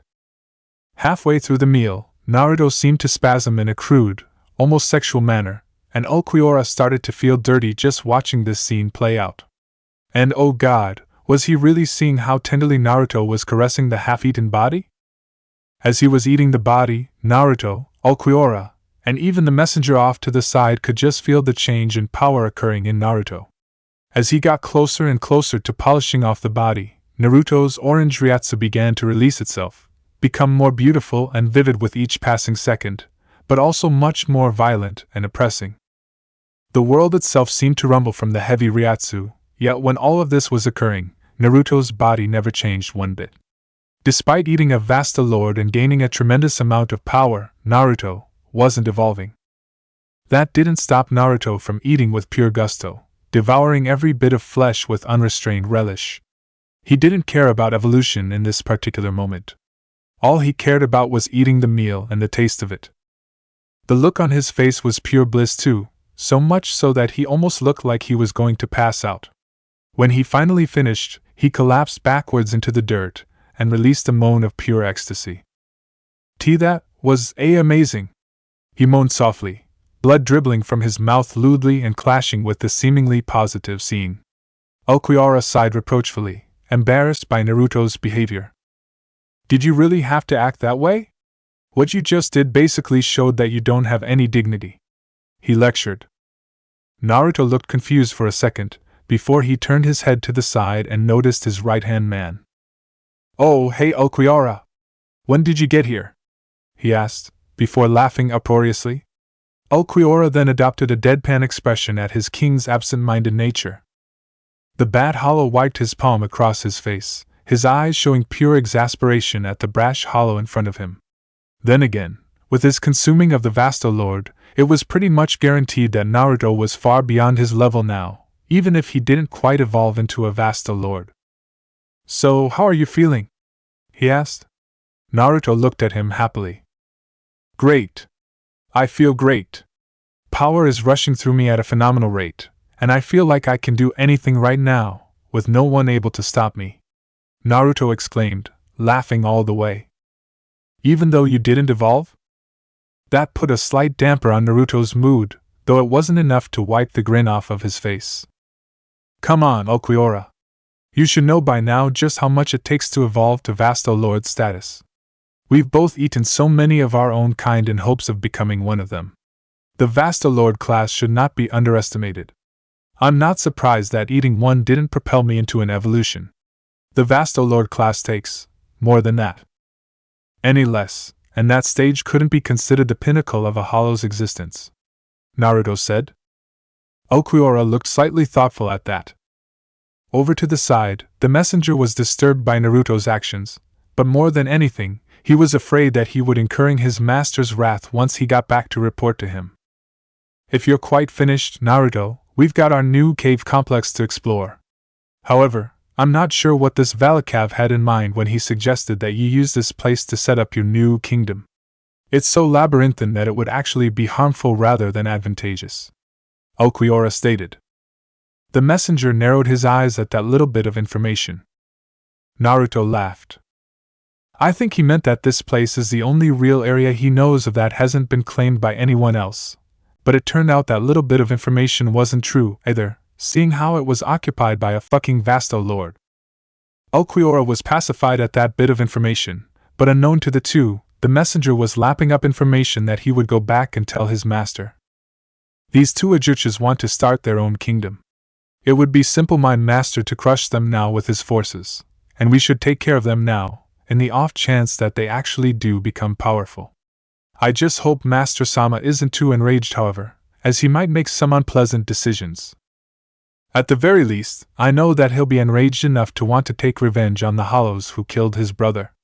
These two don't stand a chance, the messenger mused, before taking off into the shadows. So, if I want to build a kingdom, where should I start? Naruto mused, as he sat down on Torobik's throne. The two Hollows somehow managed to make their way back into Torobik's throne room, deciding to take up residence in the spacious cavern. Well, the main thing we need to do is find Hollows who will take up positions within your kingdom. With your power, it shouldn't be any problem to make regular Hollows obey you without question. The real problem here is getting in Ajuchas under your command, Ulquiorra advised. Naruto breathed before a sudden noise turned his attention to the outside. Ulquiorra heard it too, and both the Jutsus recognized what it was instantly. Low-level hollows. Ulquiorra stated for the both of them, discerning the hostile cries and shrieks of many hollow out in the cave complex. In response to that, Naruto grinned savagely. This should be the perfect time to exercise my power then. Stay here, Ulquiorra. I won't be longer than an hour, Naruto ordered, to which Ulquiorra complied immediately. He was surprised by how close the hollows were to the throne room. Once he walked out of his throne room, it only took 2 rooms to the right, until he was standing on a small ledge overlooking a shallow pit, where the hollows were currently milling about, one occasionally taking a bite out of another. Altogether, there were about 40 of them total, and none of them were even a remote threat to an Jutsus. Too easy, he thought. With a deep breath, Naruto unleashed his heaviest roar, while simultaneously releasing his full Ryatsu. The sheer power he was displaying instantly petrified every single hollow in the room, and they all stared, enthralled by the authority this hollow demanded. Listen up! Naruto boomed, doing his best impression of an authoritative voice. Todoroki is dead, meaning that I am the new master of this place, and I am making all of you my subjects, and we will form the greatest kingdom this world has ever seen. Do I make myself clear? He roared, his voice dropping an octave. It was a simple speech without too many details, but this was all Naruto needed. The hollows looked at each other for a moment, before they finally cheered in agreement, too enthralled by Naruto's power and authority to do anything else. Meanwhile, back in the main chamber, Ulquiorra clearly heard Naruto's roar, followed by the heavy Ryatsu, and at that moment, he knew that their kingdom has just gained their first citizens. With his power, indeed, he muttered to himself in the dark. So, you let them go back to their colony? Asked Ulquiorra as soon as Naruto re-entered the chamber. Yeah, they still live in this cave complex, and they've already sworn allegiance to me, knowing full well what will happen if they break their word to me. I think it's safer to keep all the regular vassals at arm's length right now, at least until we expand our horizons, and craft this place into a suitable palace. Anyway, Ulquiorra, tomorrow I'm going to go on a long trip, and see if we can get some more hollows to join our ranks. I'll be gone several months, so for the time being I'm leaving this place in your care. I also want you to see to the 40 hollows I've subjugated, and see if we can get some more info about this area, and maybe even get some mapping of the terrain done, Naruto said. For the first time, Ulquiorra actually bowed to his king, and Naruto was left pleased with the obedience. And, just so you know, I may send some other hollows your way if they're close enough. Be prepared for an influx of hollows if that's the case. With those final words, Naruto walked out of the main chamber into the rest of the cave labyrinth, leaving Ulquiorra in charge of the entire complex. 2 months later. Things were going well in Naruto's little recruitment trip. In the first couple of weeks, he had sent over 600 new hollows over to Ulquiorra, who knew just how to initiate the new recruits into the kingdom. After that, he had sent a lesser number of normal hollows over to the complex, while keeping on the lookout for Julian and Jutsus he could add to the kingdom. As was predicted by Ulquiorra, both of the evolved states of hollow were much more difficult to recruit. He had given up on Julian anyway, as they were too stupid to listen to words or even force. Jutsus, on the other hand, he still wanted beyond belief. However, this was proving problematic. First of all, they were much rarer than normal hollows, and when he did encounter one, they weren't intimidated or enraptured by his power, so he had to beat them into submission and force them to recognize his power. So far, he had only recruited 13 Jutsus, and every single one of them were pretty low level.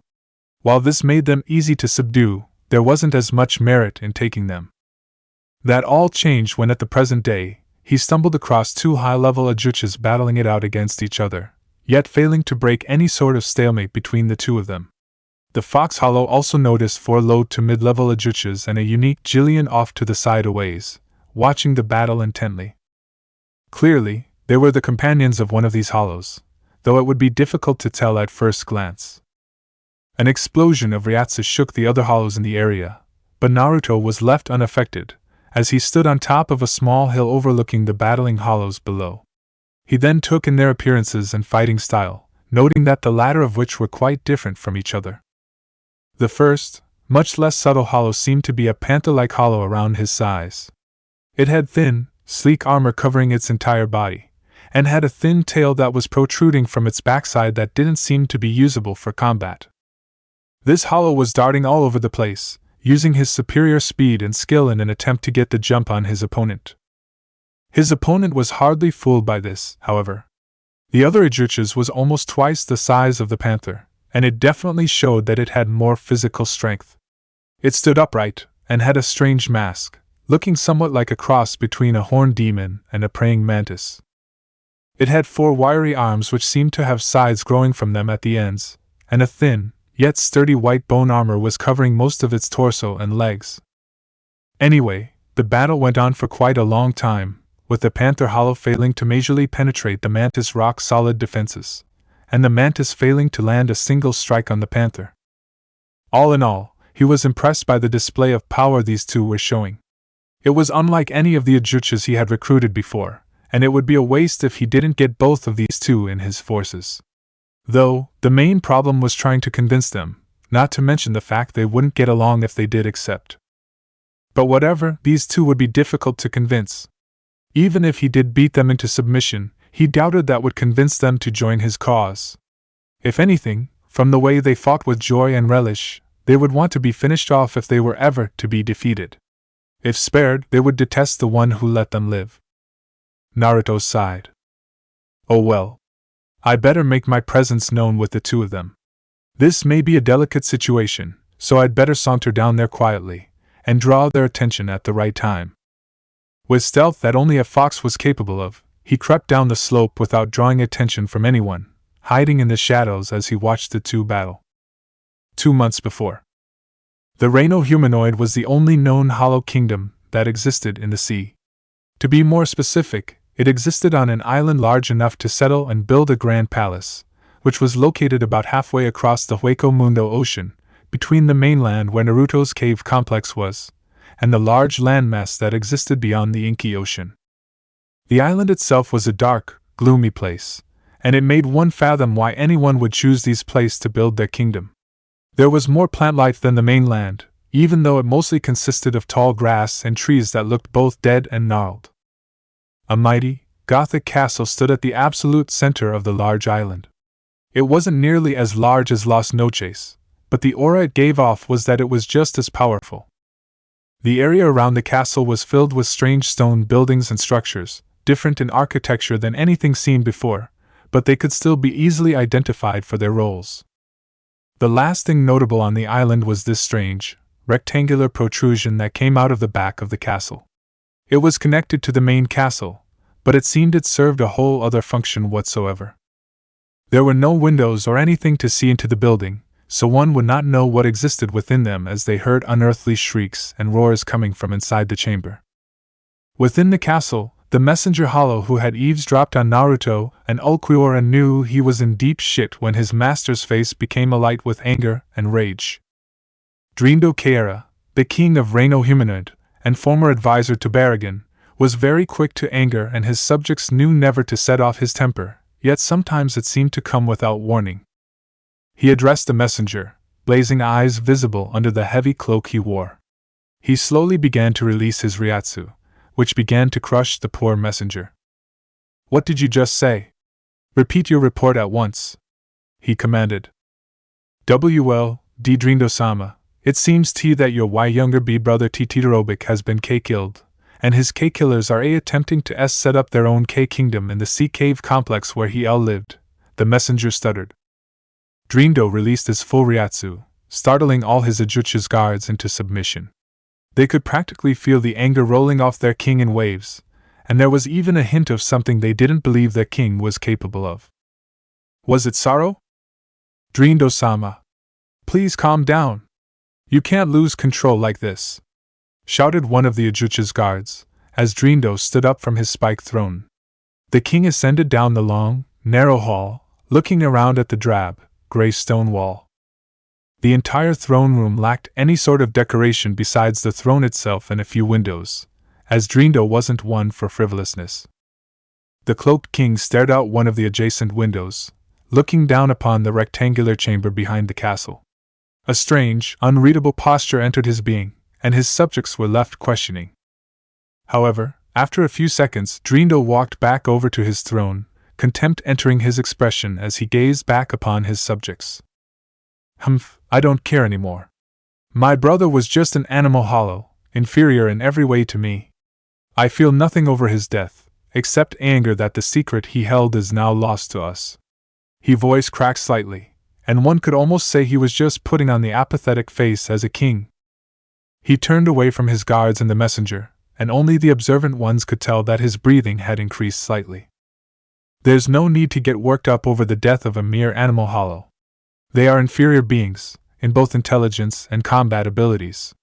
They are also unworthy to obtain what we so sought after. I founded this entire kingdom on the principle that us humanoid hollows are superior creatures, and our superiority will prevent us from mourning the deaths of those sub-hollows, the king said, more to himself than anyone else. My brother is just a bestie, Drindo hissed, using the derogatory term he coined himself. The guards looked at each other. This racist approach was common in the kingdom, so much so that the enlightened hollows refused to believe that all of them were just beasts to the core. In fact, the hollows of the kingdom ate only animal-based hollows. Of course, only the Ajuchas really took this to heart. The Jillian and normal hollows didn't mind who they ate, especially considering they were near mindless, and it was only through strict rules that they were kept in line. That would all change once their master's dream was achieved. These two animal hollows, they shouldn't be allowed to form their own kingdom, especially one that will try to rival us in power. We're going to travel to the mainland, and obliterate this weed before it can grow, Drindo ordered.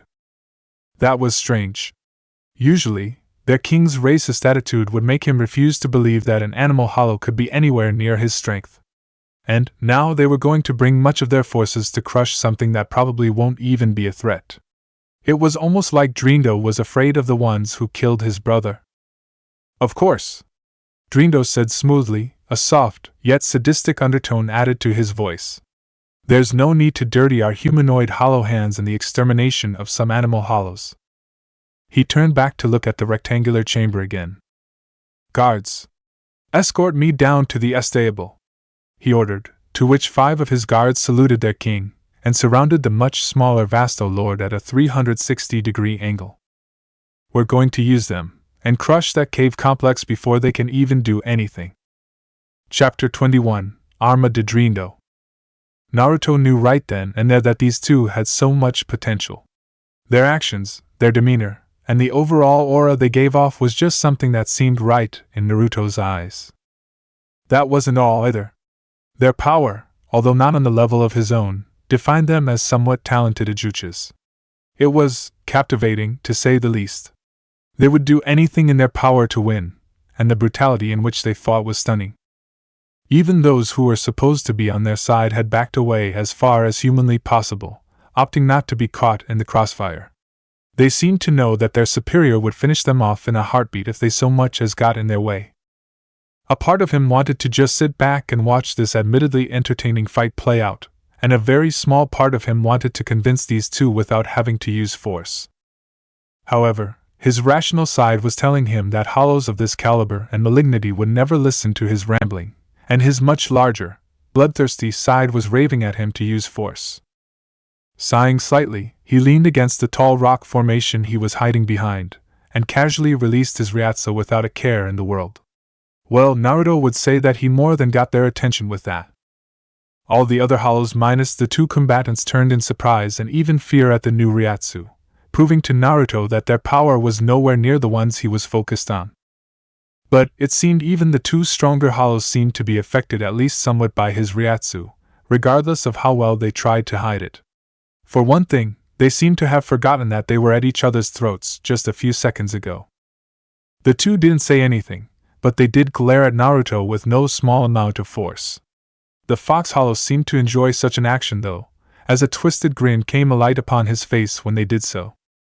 Who the fuck are you? Hissed the Mantis Hollow, his vulgar tone mixing perfectly with his accent. Naruto panned his eyes between the 2 hollows, not replying to the question. He tried, with difficulty, to keep his predatory grin off of his face, but it seemed that it wasn't going to work. He knew this, and they seemed to know it too, considering they got tenser when he looked at them that way. "I said, who the fuck are you?" hissed the Mantis Hollow, this time saying it even more rudely than the first time.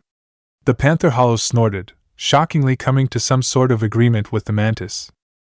Naruto laughed, and turned away from the two hollows to look at the pitch-black sky, though he never made the amateur mistake of dropping his guard in front of an opponent. "Bastard, you making fun of us?" The Panther Hollow spoke for the first time. His voice was wild and raspy, fitting for a hollow like him. He was also just as rude as the Mantis, though he was more temperamental and impatient. "Short temper, huh? I think I like this one. Reminds me of me," Naruto duly noted. "Me? Oh, I'm just some traveling ajuchas looking for some strong ajuchas to add to my group. I saw the two of you fighting each other, and was impressed with your display of power, so I decided to drop in and say hi." Naruto answered casually, keeping an eye on both of the ajuchas in case they tried anything. Well, that didn't work, Naruto thought to himself, seeing how his little implication just seemed to anger the two hollows. Indeed, the Mantis Hollow seemed to have some sort of sneer on its mask, and the Panther was emitting a low growl at him. The three hollows stood there in relative tension, until they were snapped back to reality by a much weaker voice off to the side. "Gee, Grimmjow, I think this Fox Hollow is trying to tell us that he wants you to join him. With that kind of Ryatsu, you should really listen to what he says. Forget about becoming a Vasta Lord, and just save your own life and follow this guy," said the Insect Hollow standing over in the group, who was addressing the Panther Hollow now known as Grimmjow. Naruto frowned, as Grimmjow's rage increased tenfold at that kind of statement. "Shut the hell up, you damn coward. I can tell what he's implying here, and I don't need you to tell me that this jackass wants me to join him. And if you're gonna be so damn cowardly about this, you might as well get the fuck out of here. You're a damn coward, trying to save your own skin.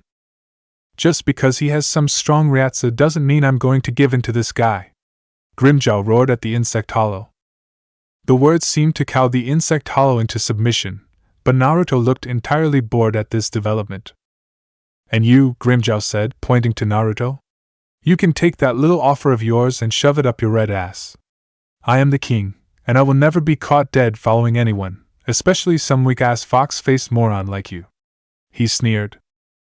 Grimmjow took his eyes off him when he said, and when he glanced at Naruto again, the Fox Hollow was lying in the ground, drawing pictures in the dirt, seemingly uninterested in whatever Grimmjow had to say. Grimmjow's hackles rose yet again, and he snarled at Naruto in the most violent way he could muster, which was apparently pretty violent. "Pay attention, asshole!" he yelled. "You're the king now?" He paused for a moment, before he put the finishing touches on whatever he was drawing in the sand. He grinned widely as if it was ready to be shown to the world. "King of what, 5 hollows?" he asked, gesturing to the drawing in the dirt. It was a crude drawing of what appeared to be a hilariously disproportionate Grimmjow, with a head much bigger than its body, and a whiny pout on its face. Behind him seemed to be 5 hollows who seemed to represent his followers. An immature little speech bubble coming from Grimmjow's pouting mouth read, "I am the king."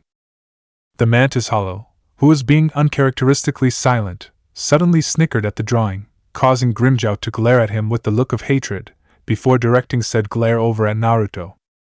Naruto thought he could see some faint trace of red in Grimmjow's feline mask, though he reminded himself it was probably from rage rather than embarrassment. "Well," Grimmjow said, while shaking in rage. "Yep, that's definitely anger on his face. It doesn't matter if you invite me to your group, because that won't change the fact that I'm going to kill you," he yelled, springing into action on all 4 legs. His fellow quadrupedal hollow was there to meet his blow halfway, Grimmjow's teeth matching Naruto's claws and strength. The predatory grin on Naruto's face grew wider, while he used his free hand in an attempt to slash Grimmjow. The Panther Hollow was stunned by the speed of the attack, and if were any slower he would have been clipped by it. He put some distance between himself and his opponent, scrutinizing him carefully and waiting for the perfect moment to strike. He was slightly surprised when the Mantis Hollow he had been fighting attempted to subtly attack Naruto, while he was focused in another battle. It brought two of its sides down upon Naruto's head from behind, hoping to end the battle right there. "Noitra-sama!" cried the Lonajutsus, who was the Mantis Hollow's companion. Noitra didn't respond to him, instead focusing on the dust cloud that had been made in his wake. When it cleared, he learned that the only thing he had made with that attack was a large indent in the sand. It turned out that Naruto managed to outspeed Noitra easily, and then had managed to get a nasty kick into the Mantis' backside. Unlike Grimmjow, Naruto's kick managed to penetrate Noitra's defenses, and it crippled him for a few seconds as he was sent flying back to Grimmjow's position. "What do you think you're doing, asshole?" growled Grimmjow at the crumpled Noitra, who had fallen to the ground a mere 3 feet away from where Grimmjow was standing. "What does it look like?" "I'm claiming this kill for myself," Noitra drawled back, not feeling up to listening to the panther's attitude. "This one's mine. I saw him first, you damn mantis." "Like hell you did. You wanna motherfucking die. You're the one who's gonna die." Naruto laughed uproariously as the two Ajuchas were once again at each other's throat, this time for a different reason. "Shut the fuck up!" They both roared simultaneously at the laughing Hollow, before turning to glare at each other once again. Naruto laughed for a while longer, before it began to trail off at a disturbingly faint rate, before all that was left was a sick grin that would make any hardened Hollow afraid. "I think it's time to stop fucking around," he said lowly, shadowing his face from view. Slam! Within a split second, a shocking amount of force had impacted Noitra right across the torso, sending him barreling back 30 feet before he finally crashed into a small rock formation. Grimmjow's eyes widened at the displayed speed of the attack, before he saw the Fox Hollow, with a bloodthirsty grin on his face, turn his attention on him. He giggled threateningly, showing off his deep black claws for Grimmjow to behold. "Hi," he whispered, and that was all Grimmjow could hear before Naruto slashed his powerful claws diagonally across his torso. The panther's blood mixed with his sight as he grew rigid from the shock, before he crumpled to the ground defeated. "Grimmjow!" yelled one of his traveling companions, though either combatant could figure out who. It was a pure miracle that Grimmjow didn't lose consciousness from the devastating strike, though the debate remained on whether that was a good thing. Over by the rock formation, a livid Noitra was emerging, looking a little worse for wear. He stalked on up to Naruto, eyes hellbent on giving him the most painful death ever. "Whoa, you're still alive. I figured that last super weak attack would have killed such a weak-ass Hollow like you," mocked Naruto childishly, intentionally hitting a sore spot for Noitra. "Asshole, don't think you're gonna make it out of here in one piece," he hissed, readying his sides for an attack. With a fierce war cry, and the determination to take down this Hollow, he rushed the fox. However, Naruto sidestepped the much slower Hollow and avoided his scythes, before delivering a vicious jab with his claws to Noitra's right shoulder. The attack made Noitra's right arms fall limp and useless, and Naruto used this time to deliver a similar slash to what he performed on Grimmjow, except this time he used his back claws. They didn't do as much damage, due to Noitra's superior defense, but it did enough to cripple Noitra, effectively ending the fight in Naruto's favor. Noitra slumped to the ground similar to Grimmjow, trying and failing to move his sides, move his legs, or do anything so he would be capable of fighting still. "Welp, all done," said Naruto happily, giggling to himself a little bit. The other Hollows seemed to want to help their respective masters, but were afraid of provoking Naruto's wrath. Naruto, of course, noticed this. "Oh, you wanna come help them?" Naruto commented slyly. He took the lack of response, and tension in the air as a yes. "Well, why don't you try?"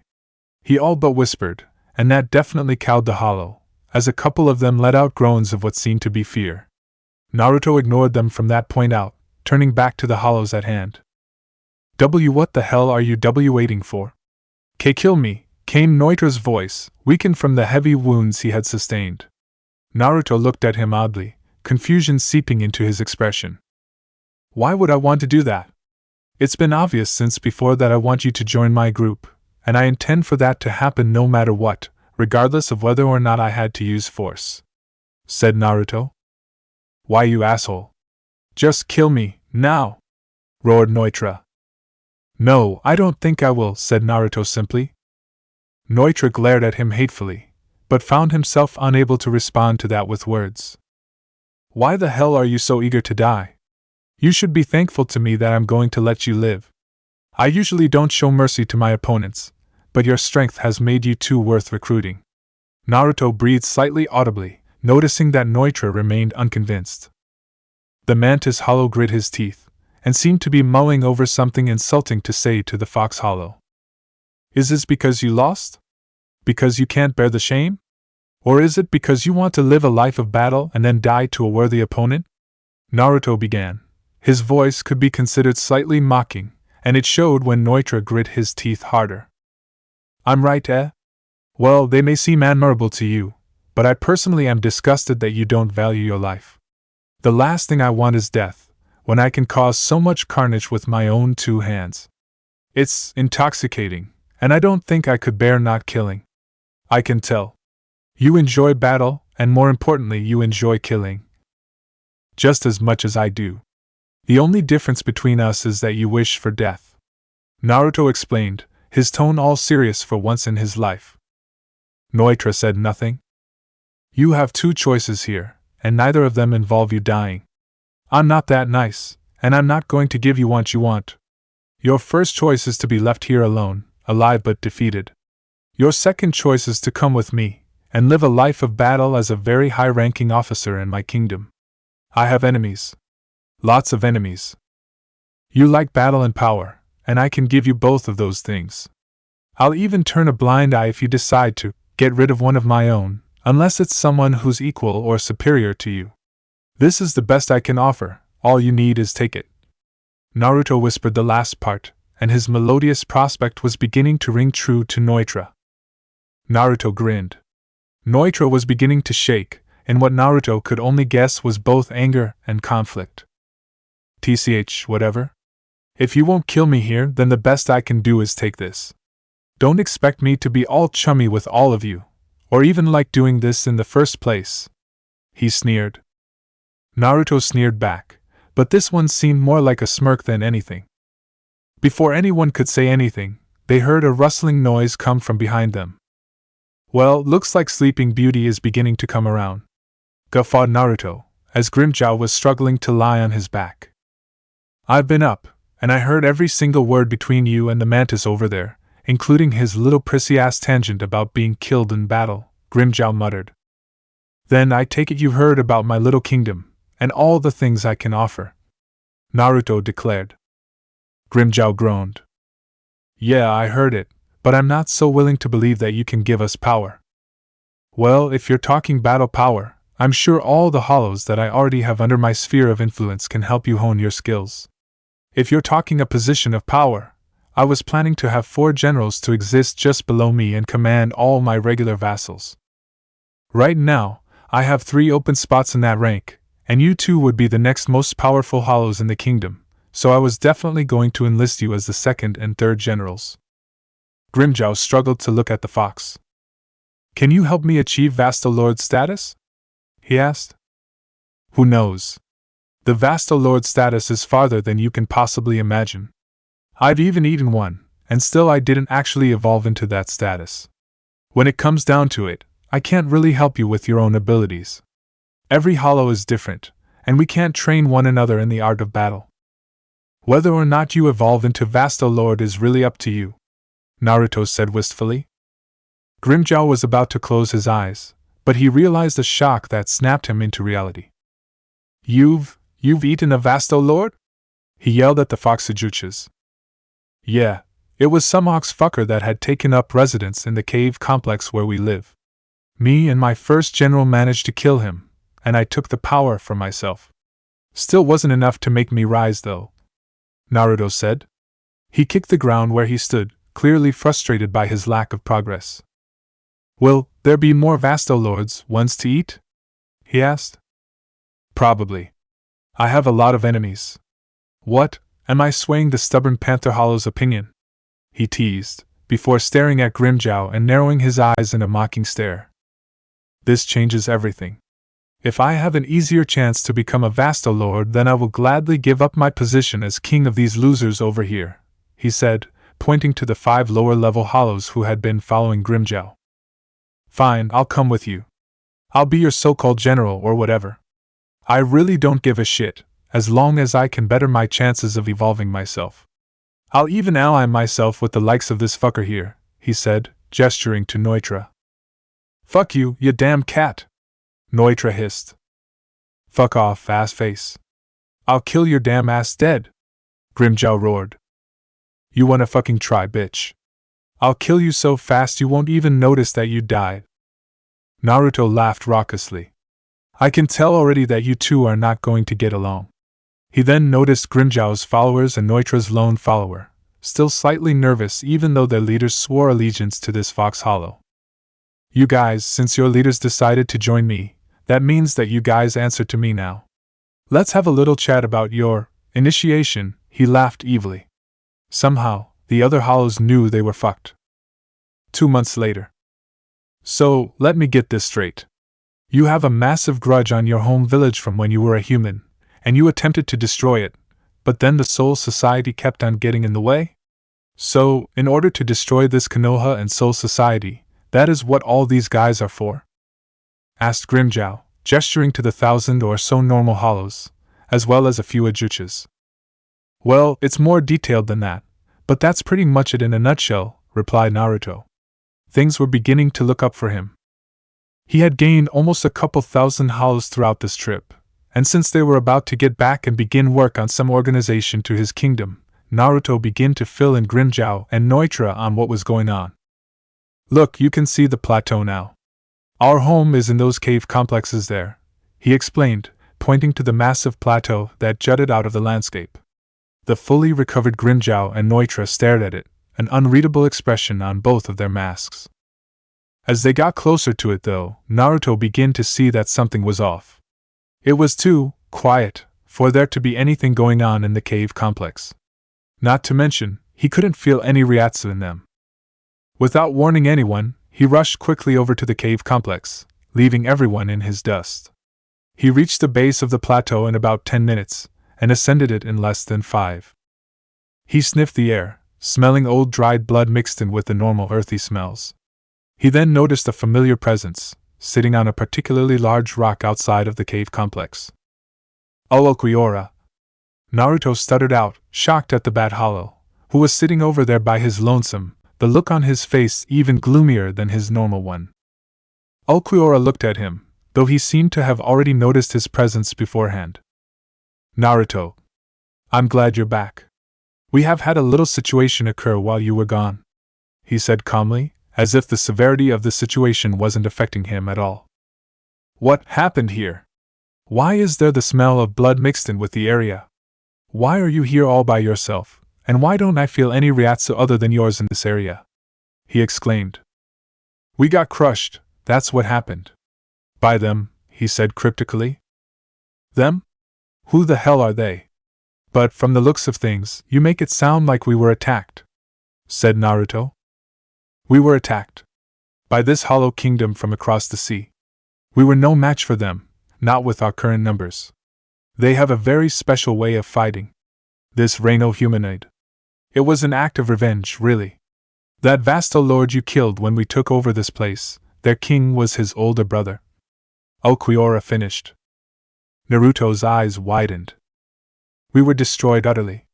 Every one of those hollows you sent my way while you were on your trip was killed by Drindo's forces. He didn't let anyone live through this. Naruto's eyes narrowed. Then, why did he let you live? Ulquiorra stared at him stoically, before deciding to tell him the full story. Flashback. Ulquiorra sighed the best he could through his wounded throat. They were beaten, and everyone knew it too. Well, him and everyone on the winning side, seeing as everyone except him had been killed. The Bat Hollow weakly looked up into the eyes of his attacker, the only thing visible through his veiled cloak. They were scornful, mocking, as if they were judging him just because of who was an animal hollow.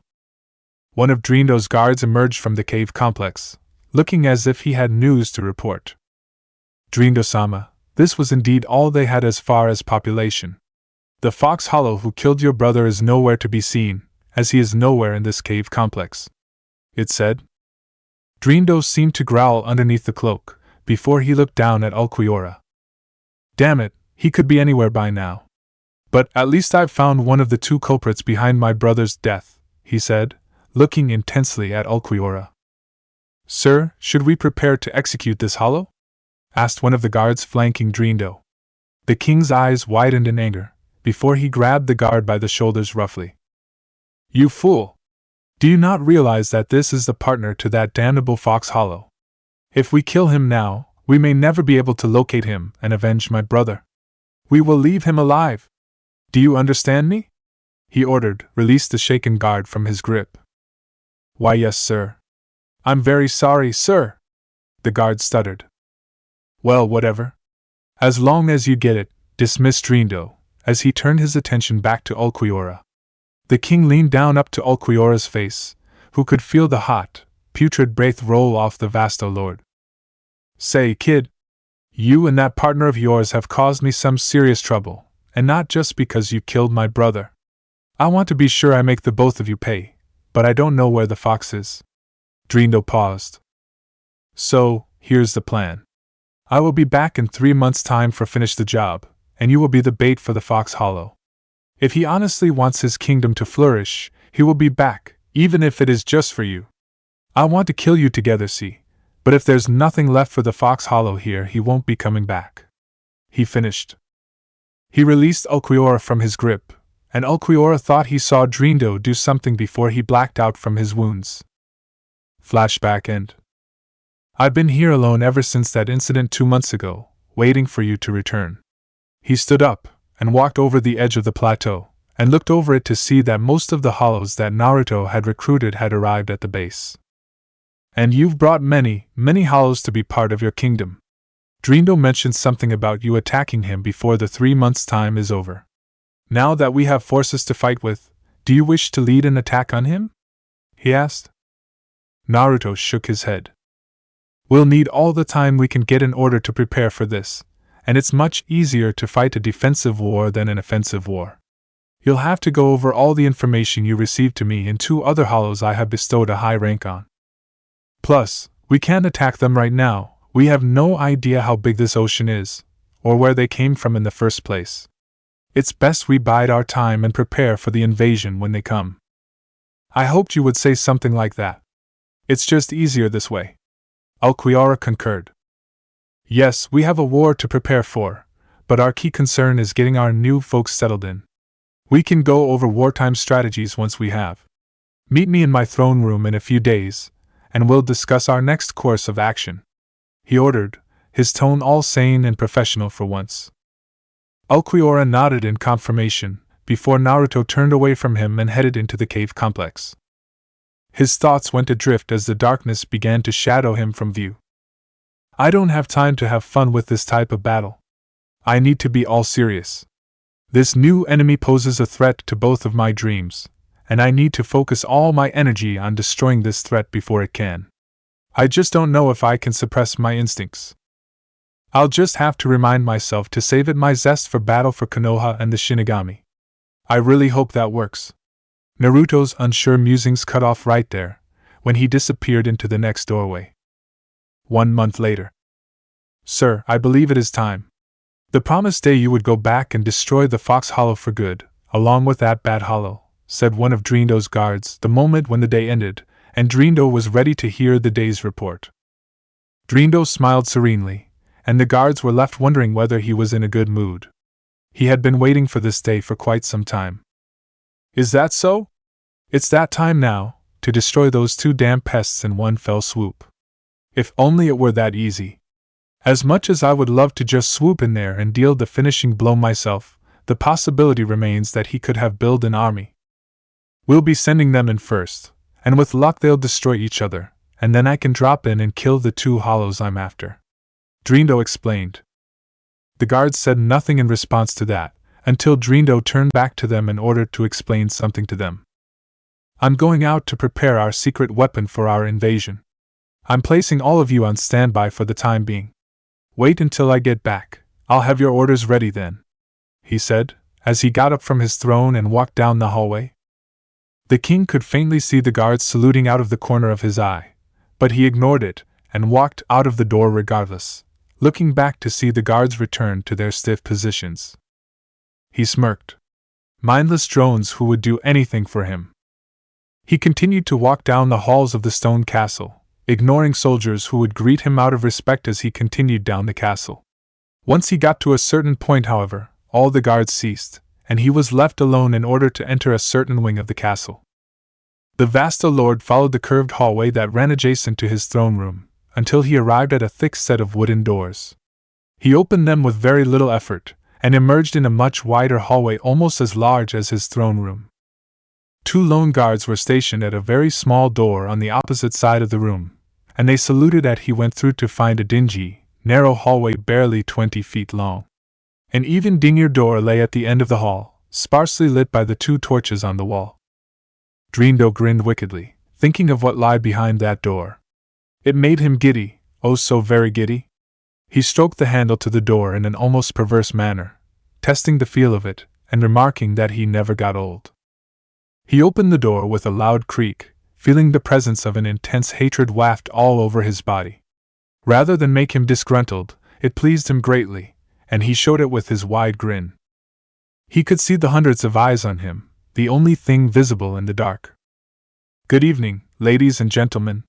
How are we doing this fine evening? Chapter 22, Esclavos. Slaves. Slaves are what lined the rotten walls of the chamber where Drindo was currently at.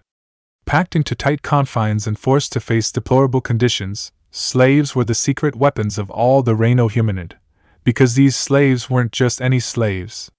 They were powerful, merciless in combat, and fearsome. Yet, every single one of them fell to the Reino Humanoid at some point in their lives, was captured, and placed under these terrible conditions. And the one thing that united them was that every single one of them was an animal-based hollow. From snake-based hollows to wolf-based hollows, every type of animal hollow imaginable was held in captivity. There was not a single humanoid hollow slave that existed within the walls of this chamber. There were dozens of cells on either side of the long chamber, each one stuffed to the brim with dozens, if not hundreds of hollows, crammed together so tightly that in some of the cells, the prisoners couldn't move at all. There were leaks all over the ceiling and the walls, oozing an unholy green slime at a rate that would make one wonder what was behind these walls. In addition to that, moss was growing all over the stone walls, some toxic to hollows and causing a hideous skin reaction towards them. The only source of light was a small torch hanging limply in the center of the room, but even a human could smell the death and rotting flesh that permeated the room, giving it a foul-smelling aura. One could call this place a prison, but it was probably more resembling of an incredibly dark, incredibly cramped stable.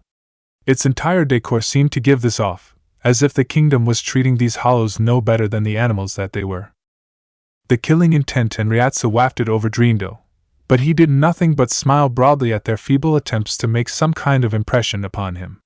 He shut the door behind him, and panned his eyes around the room, trying to get a rough count of how many slaves there were, though he knew that there would be too many to count. The eyes followed him around the room as he walked into the farther portion of the chamber, his feet making a slight creak in the rotten floor. He eyed one hollow, giving him a particularly nasty look, which he cowed with a smirk and a release of his Ryatsu. The eyes disappeared at the display of his impressive Ryatsu, retreated to what pitiful state they could muster in the face of their master. He gave the entire room a strange cross between a smirk and a sneer, before he arrived at the very end of the chamber, where a door very different than the rest lay. It was the only one in the room that was stationed perpendicular to the rest, and it appeared to be in much better shape than the ones that were on the side of the room, though would still be considered rotten with how little care this place received. There was a red insignia for the Reino Humanoid on the door, with a sort of tail-like thing protruding out from it to function as a doorknob. Drindo knew the occupant inside was aware of his presence near the door, judging from the slightly heavy Ryatsu that now blanketed the air. Drindo wasn't fazed, however. Without any sort of hesitation, he opened the door, making a slight creak as he did so, and laid his eyes upon the rebellious occupant inside. The humanoid king stepped inside, and looked at the figure chained to the wall. It had a shockingly lean and curvaceous body, which was rare for an Ajuchas. You could easily tell it was female, judging from the large protrusions on its chest. There were 4 chains emerging from the hollow hole on its sweet spot, connecting the hollow to the wall in a disturbingly uncomfortable position. The figure turned its head upwards, showing an angular mass that showed 2 rows of incredibly sharp teeth, even by hollow standards. It had numerous gashes all over its body, and the smell of dried blood was far more pungent over in this area. If one squinted hard enough, they could see the numerous blood stains that lined the entire cell, even in the dark. This hollow was rebellious by nature, so it was punished on a much more regular basis. Its position and the blood stain indicated that it has been tortured repeatedly in the past. Drindo could feel the creature glare at him. The look of pure, unadulterated hatred visible on its visage made even him cringe slightly on the inside. It was so powerful, and he could tell that it wanted nothing more than to rip him to shreds in the most violent way possible, while making sure he felt as much pain as possible at the same time. Nevertheless, he was a powerful Vasto Lord, and didn't let the killing intent get to him. Rather, he adopted an even wider grin at the sight of the miserable creature, amused by its pain. He placed a shrouded hand on his hip, his mocking expression and pose stirring even more ire in the hollow, if that were even possible. "How are we feeling today, Haribel?" he mocked, saying her name in the most sarcastic, yet sugary manner possible. It made the said hollow want to vomit in pure disgust. Haribel attempted to croak out a response, yet couldn't through her ruptured throat. What came out instead was a throaty, incomprehensible gurgle, one that made the king laugh uproariously in amusement. "What a miserable creature you are, Haribel. What happened to the calm, cool, somewhat arrogant disposition you had while you were facing me in battle a few years ago? Those failed attempts at rebellion must have quelled your spirit. You understand that it hopeless. A bestie like you will never be able to overcome the perfect humanoid hollows," he mocked, grabbing her chin and forcing her to look directly into his eyes. She grimaced when she saw the sheer cruelty in them, and was instantly reminded of what she had been going through these past few years. Haribel didn't attempt a response to his words, however, and instead she spat a glob of bloody saliva and phlegm all over Drindo's coat, an act which thoroughly enraged the king. "Go to hell!" he roared, kicking her roughly in the mask, multiple times for that matter. A sickening crack was heard every time he brought down his foot, and the other hollows receded even farther into their cages, trying to be as small as possible in the presence of the rabid king. The shark hollow recoiled roughly from the blows, falling to her knees and coughing up a good portion of blood. But Drindo wasn't about to let her be and wallow in her misery just yet. "Have you forgotten that I can terminate you and all the other slaves at any given time?" he said, roughly grabbing a strange medallion attached to her neck by a chain. She grimaced at the contact, showing a look of pure emotional pain. "This chain is imbued with my special Ryatsu, and I can release it at any time. I hold your life in my hands, my dear Haribel. I suggest you don't take that lightly," he hissed, his hot, putrid breath washing over her in a wave, which almost made her gag in response. Haribel pulled away from him, looking thoroughly repulsed and angry at the development. Drindo eyed her with pure racist contempt, until he accepted it and turned his back to her. "Anyway, regardless of your constant acts of disrespect, bestie, I will admit that you are the most powerful in my army of slaves, hence why I have given you the lowly title as leader of these slaves. I have not come here to taunt or torture you this time around. Instead, I have a little assignment for you and the rest of the slaves," Drindo explained, the whole time keeping his back to her. Haribel looked up again, no curiosity staining her features, but a realization that she would have to follow through with whatever he ordered her to perform, consequences be damned. It was almost like she was afraid to hear what she was doing, because she already knew that it would not be pleasant. At the very worst, she would be sent to her death. The details of this assignment are unimportant. Simply fight where I tell you to fight and kill who I tell you to kill, and there won't be any sort of problem. Disobey or fail me in any way, and I will not hesitate to kill you. This isn't a particularly big job, so I'm only taking the hollows from 3 of my 16 slave houses that I have throughout the island. We will depart to the mainland in T-24 hours, where we will engage another, much weaker kingdom in battle. I'm shipping you out on the Leviathan hollows tonight," Drindo finished. He gave one last fleeting look at Haribel, before he flicked his coat and turned his back on her. Drindo swept out of the chamber without another glance at her or any of the other slaves. Oh, how she hated him. She hated him so much.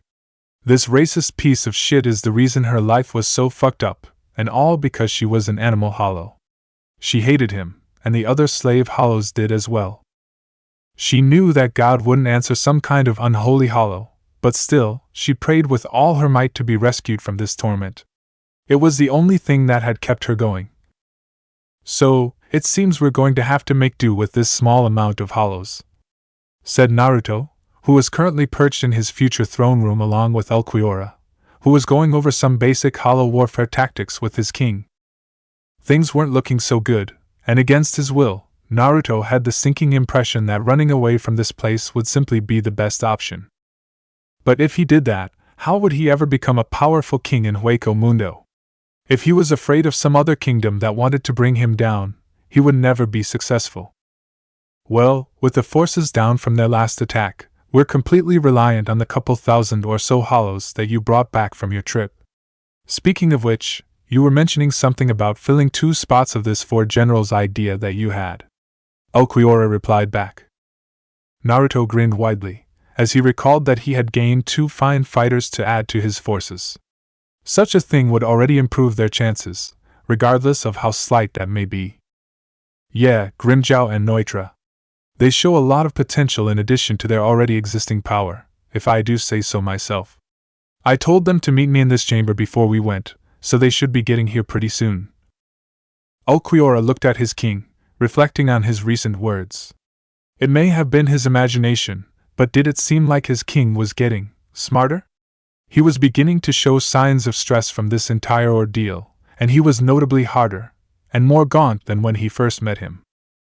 It was like all his insecurities were beginning to show throughout the front. Not that this did anything for his ways. He seemed even more lustful for battle, and was much more high-strung.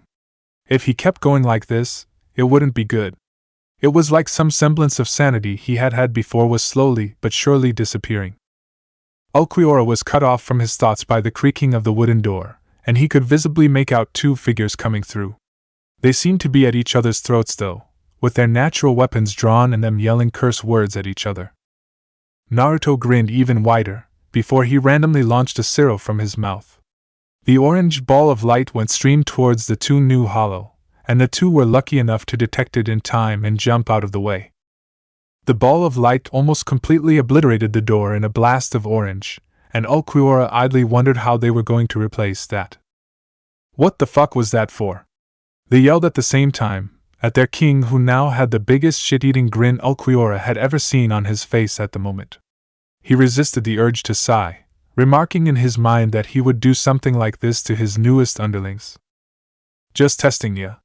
And I wanted to see if I could piss you off a little bit, he commented, much to the ire of Grimmjow and Neutra, who now seemed to want to tear out Naruto's throat. Ulquiorra scoffed. So much for his king getting smarter. Anyway, you two, I was just telling Ulquiorra here, he gestured to his stoic right-hand man, whom Grimmjow and Neutra both scowled at, that we really don't have enough force to stick it to what is an apparently powerful kingdom. Though we'll have to stand and fight, because if we don't, this kingdom will remain a thorn in our sides until one of us eventually destroys the other, he stated. Grimmjow and Neutra looked unimpressed. What kind of cowardly bullshit is that? We should just go crush them right now with brute force. It's the only way to really get things done around here, Grimmjow muttered. An absurdly wide and clearly fake smile came on Naruto's face. The eyes under his mask became slightly bloodshot, and the pupils shook with barely suppressed insanity. Okay, that's the best idea in the world, he exclaimed in an overly happy tone. In fact, I'm so confident that this will work. Why don't you just barge into that little kingdom of theirs, and take it by storm all by yourself? How does that sound, eh? He laughed, the noise sounding oddly vacant and empty. No one else dared make a sound. A scary, half-lidded glare was what replaced Naruto's smile, and everyone thought that Naruto was going to burn a hole straight through Grimmjow with the way he was looking at him.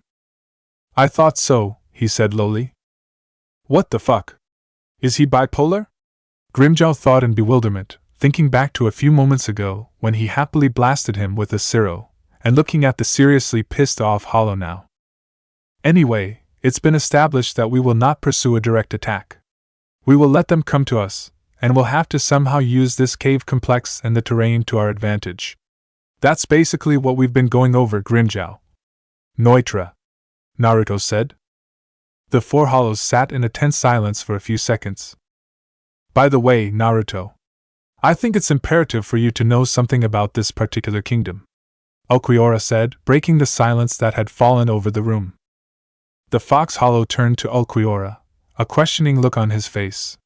In response, the bat hollow across from him cleared his throat and told him what had happened. An odd thing about this kingdom is that the denizens of it will never actually fight personally. In fact, we were crushed completely by it, without them actually lifting a finger, Ulquiorra explained. A cold chill seemed to go down the spines of all three hollows. What the fuck? How were you beaten then, if their entire fighting force didn't even attack? Naruto questioned. Ulquiorra could practically feel his ire rising, and his manic anger, one that wanted to watch the world burn, was reigning supreme. Ulquiorra wasn't fazed. Let me elaborate. This kingdom seems to have a very strange policy. It is that of a racist approach to anything that isn't a humanoid hollow. Apparently, these hollows believe solely that being a hollow more resembling of a human means that they are smarter and stronger. Along with this racist attitude comes the keeping of thousands of animal-based hollow slaves. It was them who defeated us in battle, these animal slaves forced to fight for this kingdom. Naruto calmed down completely, letting a smirk come onto his face and a snort of laughter escape his lips. What, do these guys get a mad boner for humans or something? If anything, in this world of hollows, being more like a human should be a hindrance rather than a blessing. Naruto guffawed. I don't know any sort of history that goes on in this kingdom, but I do know that these animal hollows are a massive threat to us, and even if we manage to draw out the humanoid hollows into fighting, they are a large threat as well, Ulquiorra concluded. Naruto seemed to be contemplating that at least a little bit, though he became unfocused as he began to walk slowly around the room. He stopped at one of the hollow mask torches flanking either side of the large stone chair in the back. He reached out his front paw, lightly touching the torch while he seemed to go into very deep thought. Pieces of shit, he muttered to himself, though Ulquiorra, Grimjow, and Neutra all heard it. They stood in silence for a little while, the only sounds being the deep, slow breathing of Naruto, who had his eyes closed and was apparently very deep in thought. He stroked the bony material of the mask lightly, noticing it resembled a bear of some kind. The other torch's mask resembled a humanoid hollow, and its flame was noticeably dimmer than the one he was currently touching. The hollows heard a distant crash, like some kind of boulder falling down a gorge inside the cave complex. It wasn't uncommon for things like this to occur, especially while living in such a treacherous cave filled with many deep pits and gorges. But with one so sudden right now, it seemed that some of the new recruits were beginning to get settled into the cave complex. Naruto opened his eyes slowly, his signature psychopathic grin coming onto his face yet again. He clutched the torch a little firmer, to the point where the mass began to crack underneath the pressure. The other three hollows heard some light snickering, though its volume didn't make it any less disturbing. The torch finally gave into the pressure, and snapped in half just as the laughter stopped. The eerie fire was instantly put out, and Naruto laughed yet again. I know just what to do, he exclaimed, turning back to his generals at breakneck speed, looking very happy at his new idea. It had taken a few days for Dreendo to prepare everything for the second invasion because of several delays that he was having with the slaves. He had beaten them severely after their little failures, and he made sure that there would be no more screw-ups from this point on. Usually, he had the slaves just do manual labor around the entire island. Their fighting purpose was rarely exploited, and when it was, they were almost always out of practice and weakened. It was nothing a good beating couldn't clear up, though. Ships didn't exist in Hueco Mundo, and as such they had to use the many large, Leviathan hollows he had under his reign to transport him, a portion of his army, and the slaves to the mainland. But it turned out that the mindless hollows were seriously acting up when it was time to leave, so he had to put the stupid beasts into submission. By the time they reached the mainland, his temper was running high, and he simply wanted to destroy the fox and bat right there and go back. The king stepped out of the largest blue leviathan onto the dirt, watching his army and the slaves emerge from the smaller ones. With limited interest, he watched all the leviathans sink back into the sea, to when they would be called again. The plateau where the detestable hollows would presumably lie was not that far, and he detected some semi-ryatsu come from the inside of the mountain. Good, that meant the fox was probably back, and from the looks of things, he had brought some fresh new hollows. Just as he expected. Still, it wouldn't be enough to put a dent in even his slaves, much less the portion of the army that he brought with him. Harabel, he ordered lowly, as the leader of the slaves got off the leviathan. Outside the dank, dark slave chamber, Drindo took in her full appearance. She was around 9 feet from head to toe, with a slender, feminine build, which was surprising for an Ajuchas. She was covered in head to toe in a white, bony material, except for a few patches along her sides. There appeared to be several spines of some sort sticking out along her body, and a large fin sticking out from her shark-like mask. She had 2 rows of incredibly sharp teeth along her mask, and even by hollow standards, they looked like they could rip through anything. Her eyes underneath the mask were just like any other hollows, though they looked considerably more compassionate than a normal hollows. What looked like gills existed on her left hip, and to complete her appearance, her hands were enormous bony blades that sort of looked like a shark's top half. She would look dazzling if hollows had any sense of beauty whatever. Drindo mused in his mind, chuckling slightly to himself as he remembered that hollows were completely asexual. They couldn't reproduce after all, but somehow, all those now useless reproductive organs carried over from their human lives. She walked awkwardly towards them, many cramps existing in her frame after being held in such a compromising position for so long. She looked at Drindo with no small amount of hatred, but refrained from attacking him, knowing his power was far greater than hers, as well as noting that all the guards seemed to tense up at her presence. Pathetic cowards. Now that she was free, they didn't think anything would stop her from goring through them like wet paper. Well, they were partially right. The slaves behind her were dazed, probably at going so long without being held captive. She felt for them, she truly did, but their day of reckoning wasn't today. Again, they would be forced to fight his enemies, so they can live on and wait for the day when they'll be able to escape. No matter how far away it was, there would come a time when Drindo's kingdom would fall, and they would be there to rise from the ashes and achieve their freedom. She was brought forth from her musings when one of the guards jabbed her in the ass with a sharp limb. Why did Drindo always have to pick the ones with the painful limbs to be the ones to watch over the slaves? Get your ass movin', Harabel. Didn't you hear Drindo-sama order you to tear this place a new asshole? Drawled the incredibly large, stupid-looking guard, the thoughtless look on his face oddly fitting. Don't touch me, she hissed slowly, resisting the urge to tear off his head. The guard looked baffled and appalled, as if he couldn't believe that a bestie just mouthed off and threatened him. Eh? What was it, bitch? You talking back to me? He slurred, spreading putrid, green deposits of spittle in Harabel's face. They seemed slightly acidic, but not enough to even faze the shark hollow. Before anything could escalate, Drindo's voice rang throughout the entire area, effectively canceling any sort of fight that would inevitably happen between the two. Came in, shut the fuck up and get back in line, damn it! And Harabel, you'd best be following my orders, and move all the slaves up the plateau and kill every hollow there, he shouted. Cayman looked ready to resist his king's orders, but he fell back in line with the other guards, after a nasty glare at Harabel, which she gladly returned at him. Harabel sighed. The slaves didn't need any prodding. Drindo's booming voice was enough for them to begin reluctantly scaling the plateau next to them. Harabel joined them after a few seconds, digging her sharp hands in the rock face. It yielded surprisingly easily, and she began her climb, some other slaves taking up the rear behind her. Oh, and all of you! Leave the bad Ajuchas and the fox Ajuchas alive. If either one of them is killed in the process of destroying this place, you will all be terminated. Drindo's booming voice rang throughout every slave's ears. The slaves relayed that information to those who didn't hear it, or those who were too stupid to comprehend it. Not that there were many mindless hollows in the group. The slaves consisted mostly of ajuches, and some intelligent normal hollows. There were mindless hollows at one point in time, but they were weeded out easily. They were killed by guards when they attempted to eat each the other hollows.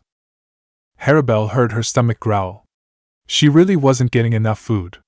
Drindo at least made sure to prevent any regressions from ajuches to Jillian with at least a little something to eat, but Harabelle wasn't so sure he knew what he was doing. Food was becoming scarce in recent years. Eating each other was strictly forbidden in order to prevent a loss of numbers, and most of their food came from war prisoners that he deemed separate from slaves. It was fitting for the racists. Half of the animal hollows became slaves, and the other half became food to keep the slaves alive. Speaking of war, Harabelle knew that there would be more than a few casualties that came from this. When fighting another group, Drindo always underestimated their power, thinking he could finish it with small numbers. It was likely that this kingdom was far stronger than what Drindo gave them credit for. She looked at the hollow next to her. He was a young hollow, only captured recently, though he seemed to be much weaker and frail than any of the other slaves. And even though he was only captured recently, he knew just as well as she did that some of them would die in this battle. His face was stoic, but for a brief moment, Harabelle thought she could see a small glimpse of sadness in his eyes, and wondered how the evil look of Hollow's eyes can actually be something tragic. But as soon as she saw it, it was gone, a fleeting emotion in this entire ordeal. Fleeting, in a way, it described each and every one of their lives. Chapter 23, La Trampa. Right after Naruto's return. Behind Naruto's, and formerly Terobik's gilded throne, lay a great secret passed down to the now deceased Ox Hollow. It was something that could tear two brothers apart, start a war between nations, and bring all of Hueco Mundo to its knees. No one other than Drindo and Terobik knew about any of this, and even Drindo was at a loss as to where he got it, or where he was hiding it. And, rather than remain within his younger brother's graces, the king's racist attitude, and what this secret held caused the two brothers to drift apart from one another. It remained in its hidden spot until Terobik was usurped from the cave, and Ulquiorra stumbled across a secret passageway behind Naruto's throne, while the Bat Hollow was alone in the cave complex. He had taken a temporary residence in the throne room, after he disposed of all the bodies left behind in Drindo's wake. He was also archiving the various hazards and terrain of the cave complex at that moment, trying to figure what could be used to their advantage, in case something like this happened in the future. It was as he was checking behind the throne for anything, that he stumbling across this passageway. Ulquiorra wasn't stupid, so he wasn't about to gallivanting off alone into the eternal darkness of this narrow passageway. But he had a feeling that Naruto would please to know that there might be something of use back there. So, the bat told him. A few hours directly after he had gotten back, and the disbelief of getting attacked had melted away into pure, righteous anger, Ulquiorra told him about the secret tunnel directly behind the throne. Naruto, while still steaming from the recent revelations, accepted the information wholeheartedly. He told Ulquiorra to go control his new disoriented followers, while he went off and explored the passageway alone. Anyway, the Fox Hollow found Ulquiorra's words to be true, as when he pushed the heavy throne to the side, there was a concealed passageway, large enough for a Vasto Lord or a small Ajuches like himself to squeeze through. Looks like this is it, he said to himself, pressing a paw or two against the walls of the passageway, to make sure that they wouldn't cave in on him. When he decided that it was safe, he stepped inside the passage. He narrowed his eyes as after a few yards into the tunnel, he came across a few crude carvings along the cave wall, all of the same thing. They were of a chimera-like shape, with a hole in its chest to signify that the being was in fact a hollow. The young hollow brushed one of the carvings as went by, noting that there was nothing special to them rather than their decorative purpose.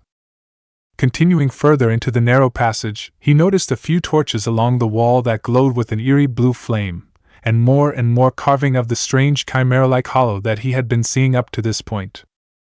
Then, the passage began to become more twisted, and Naruto was seriously wondering how far it extended. As he neared the end, the torches disappeared for a while, until they reappeared when he reached the end, and emerged in a large chamber, almost the size of his throne room. How can someplace so big be kept a secret down here? He asked himself, noting that some of the items in the chamber seemed to be untampered with for what looked like years. Speaking of items, there really weren't too many in the chamber, though. There were many torches, similar to the ones outside, that lines the walls to create a circular pattern.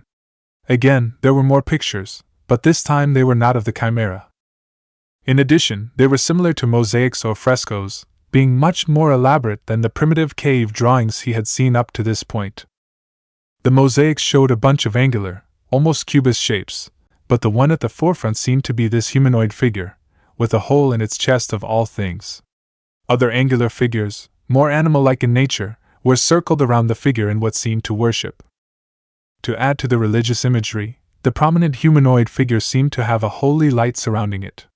Near the figure's feet was a large key, though its purpose didn't seem to be that clear. Turning his eyes away from the mosaics, Naruto looked around towards the center of the chamber. What went through his mind was that this place was some kind of shrine. At the very center of the room lay a large stone pedestal, with something resting on it, though he couldn't tell what it was at this distance. All around the pedestal lay several monuments, making the entire shrine almost look like a Stonehenge-type monument. Whatever the case, this entire area seemed to have been left here by ancient hollows. The Fox Hollow walked up the few steps leading up to the pedestal, hoping to get a glimpse at what was the deal with all these things. As he approached the pedestal, he vaguely noted two more torches that seemed to flank the centerpiece, and he finally saw what was revered so much by this shrine. It was a book. Actually, it would more accurately be called a tome. It was slid into this little notch into the stone, which was surrounded by gem-encrusted rock.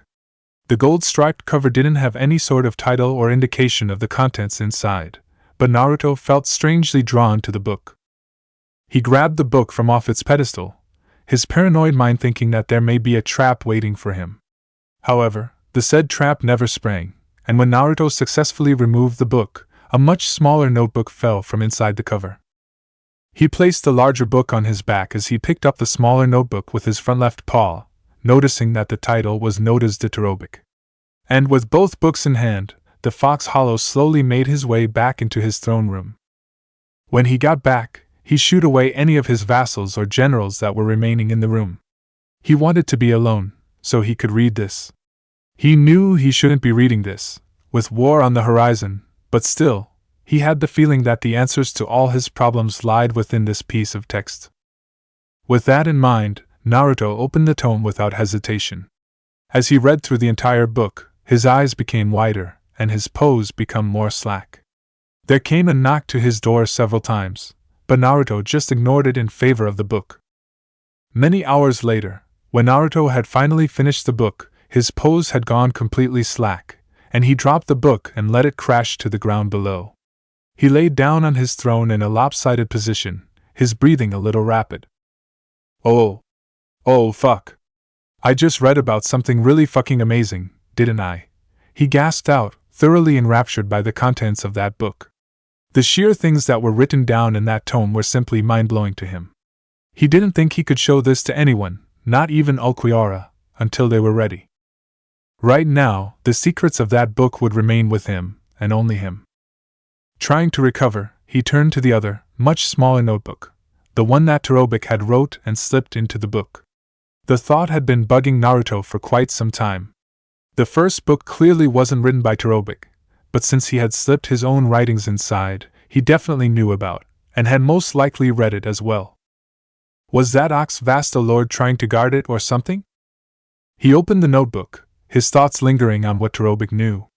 As he read through the much shorter notebook, he didn't become slack with shock like with the tome. Rather, his mouth smiled with unrestrained glee. This notebook holds some very interesting information indeed, he drawled, looking around his throne room for a moment. In fact, Cherubic's notes may just help me to defeat his brother. And that was how Naruto had planned out what to do. Cherubic's information held many secrets to his brother's abilities, strengths, and weaknesses. The now deceased Ox Hollow had mentioned some sort of falling out between the two in his notes, and he needed to be prepared in case his older brother one day came looking for revenge. What was Cherubic's preparation came as a gold mine for Naruto. The notes documented Drindo's abilities in perfect detail, and also mentioned how Drindo may like to use animal hollow slaves, with special collars to keep them in line. To top it all off, it even explained how to disable the collars. This information would definitely be useful in dealing with the future onslaught. He had the perfect plan to deal with them, and now he just needed to be lucky enough for it to work in his favor.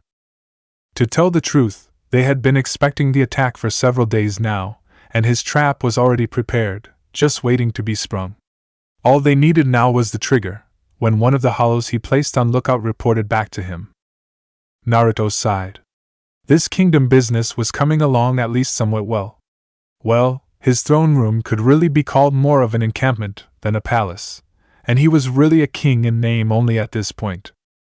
At least he had gotten his new subjects settled in though. This place was big enough to be a capital city of some kind, but right now the lesser hollows were split into many different settlements throughout the cave complex. He had left it to Ulquiorra, who had skillfully divided up the hollows based on their abilities, and how likely they were to fight each other. He had found the old settlements of hollows who had lived here during Terobic's time, and the hollows had taken up residence in the many different hive-like structures that were scattered throughout the labyrinth. In addition, once Naruto relayed the plan to Ulquiorra, the Bat Hollow also took the liberty of making preparations for the other hollows. They were scattered all throughout the cave complex, so if Drindo wanted to fight them on their home turf, then it would be impossible for them to avoid the encampments. Naruto didn't know where he would be without Ulquiorra. The Bat Hollow had basically taken care of all domestic issues, and the sorting of the population was just one of the things he had resolved. Speaking of Ulquiorra, the wooden door to his chamber creaked open, and inside came the reliable Bat Hollow. Naruto grinned lightly at his right-hand man, knowing deep inside that something was about to go down. The Bat Hollow gave a slight bow, something that was respectful but not too overt and fancy. When he was done, he walked dutifully into Naruto's chamber, and locked eyes with the Fox Hollow himself. Naruto, one of the lookouts at the top of the plateau, spotted Drindo and his army off the coast. They will arrive here and begin their attack within an estimated 12 hours. Their army is larger than we expected, and it seems that they brought the slaves along in order to attack with them. However, I have sent word to all the hollows in all the settlements, and told them to prepare to attack them, he said, not wasting any time or breath on useless statements. Naruto hopped to his feet, looking somewhat anxious and pleased. That's good. Are Grimmjow and Noitra keeping the other hollows in line at the two largest settlements, and making sure they do their jobs? He asked. Ulquiorra faltered slightly at that question. Unfortunately, some of the hollows have been unresponsive or rebellious to their jobs. So far, the two of them have had to put down a combined total of 17 hollows who have made it clear that they're not interested in you. However, I get the feeling that they were both just looking for an excuse to kill something. In more fortunate news, the smaller settlements that Grimmjow and Noitra are unassigned to have had no known skirmishes under the various leaders you appointed, he finished. Naruto looked slightly angry at the prospect of rebellion, but he quickly shrugged it off. Well, whatever. 17 is a fucking drop of water in an ocean, but the idea of rebellion isn't good for me. Anyway, the important thing right now is that we're prepared for Drindo's attack. The fox Ajuchas walked over to the big wooden door, creaking it open slightly with his paws. He then turned to Ulquiorra, his eyes filled with silent confidence. It's time we head to the front lines. I have a large role in this as well. Quit your lazing round and get to it, roared a particularly tenacious guard, who called up to the slaves when the last one had finally scaled the plateau. Harabel glared down at the guard, even though he couldn't really see her. We'll be waiting here while you bestest go and destroy this kingdom. But remember, leave the Fox King and his bat lackey alive so I can deal with them myself. The rest of them you have full permission to kill, ordered Drindo, his loud voice carrying up the plateau clearly. These pathetic hollows weren't even going to fight their own battles, Harabel thought to herself. It seemed a similar thought was going through everyone else's head as well. Such thoughts reminded her just how poor of a military commander Drindo actually was. He had gained all his territory through the use of slaves, and fortunately for him, his opponents didn't seem to be that bright either. She couldn't remember the last time his army had actually done any fighting of their own. She turned back to her task at hand, and immediately she already noticed a problem. This entire mission wasn't going to be very straightforward, as there were no less than 10 entrances into the subterranean reaches of the plateau, and the Shark Hollow could figure out immediately that the interior of this was going to be a labyrinth. "What's the hold-up?" came the voice of one of the guards, but Harabel and the other slaves simply ignored him. She had her eyes on the many different cave entrances, trying to figure out what to do. The other slaves seemed to have their eyes on her, waiting for her guidance. "Okay," she started, and everyone's attention was now fully on her. She commanded unchallenged authority in the entire group, as the strongest hollow and the leader. "We're going to split up into 4 groups here, and each group will travel down a different entrance. Any hollows that have a bioluminescence will be at the forefront, as it will likely be very dark in there. There's also no doubt in my mind that the enemy will have traps set up for us as we descend. Everyone's objective is to flush out the enemies and exterminate them, while making sure not to fall for any of their traps," she ordered, and the hollows around her grunted in confirmation. After splitting into their groups, the other 3 descended first, leaving Harabel's group behind alone to enter after them. She felt somewhat uneasy about this entire ordeal. Splitting into groups? She felt that was exactly what the enemy wanted. Harabel didn't let her guard down inside the interior, as the bioluminescent hollow at the forefront led the way through the deep cavern. She was surprised by how complex and treacherous the complex could be. There were multiple places for rock slides, and many, many bottomless pits that could be a real hazard for the group. Right now, they were trudging along a narrow staircase that spiraled along a tall, narrow chamber. There was a deep pit below them, and from what they could see, there were wide platforms and areas that lead to other parts of the cavern all throughout the chamber. She guessed that this could be called the main hub of the dungeon. They had already lost a slave to the bottomless, a clumsy pig-like hollow who lost his footing and fell, his fearful squealing continuing even after he went splat when he reached the bottom. Harabel's mind was taken off of the pig hollow, when she thought she saw a shadowy figure moving about in the darkness. She halted, and so did the rest along with her. "Wait! I saw a shadowy figure lurking on that platform a level above us," she said, gesturing to said platform, which hung over their heads. The other hollows tensed up slightly, waiting for their leader's order. She saw it again, and this time it didn't go unnoticed by the rest of the group. They tensed up at the arrival, and one impatient Ajuj's slave worked up the nerve to fire a Ciro at the shadowy figure.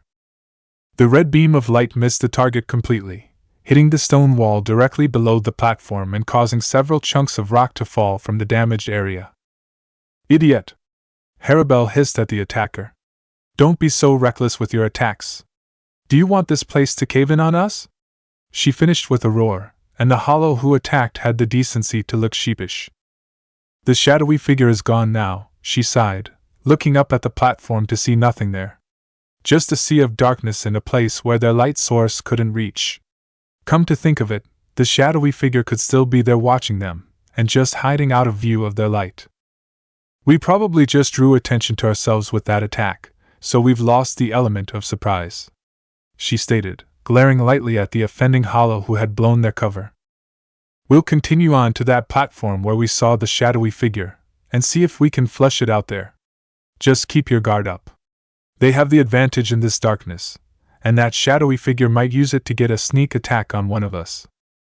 Just then, they heard a distant crashing of rocks, following by what seemed to be the collapse of something, as well as some cries of pain and distress in there as well.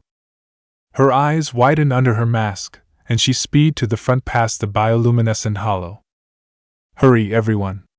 We need to get to higher ground, and figure out the source of that noise," she stated, as the rest of the slave hollows increased their speed to keep up with her. They managed to cover their distance in a few seconds flat with their speed, reaching the edge of the platform where they had seen the shadowy figure. Getting a better view though, they could see a tunnel near the end, which clearly led to another area in the complex. The slaves nodded to each other, but then the same shadowy figure darted out from his hiding place behind a large stone pillar situated on the platform, and ran with great speed through the tunnel opening. This caught all of the slaves off guard, some of them fumbling around in the dark, lost and confused on what they were supposed to do. Just then, they heard another round of rock slides and screaming, leading Harabel to believe that another group was hit. "Damn it, we've got to hurry!" she exclaimed. "Follow that hollow," she ordered to the rest of the group.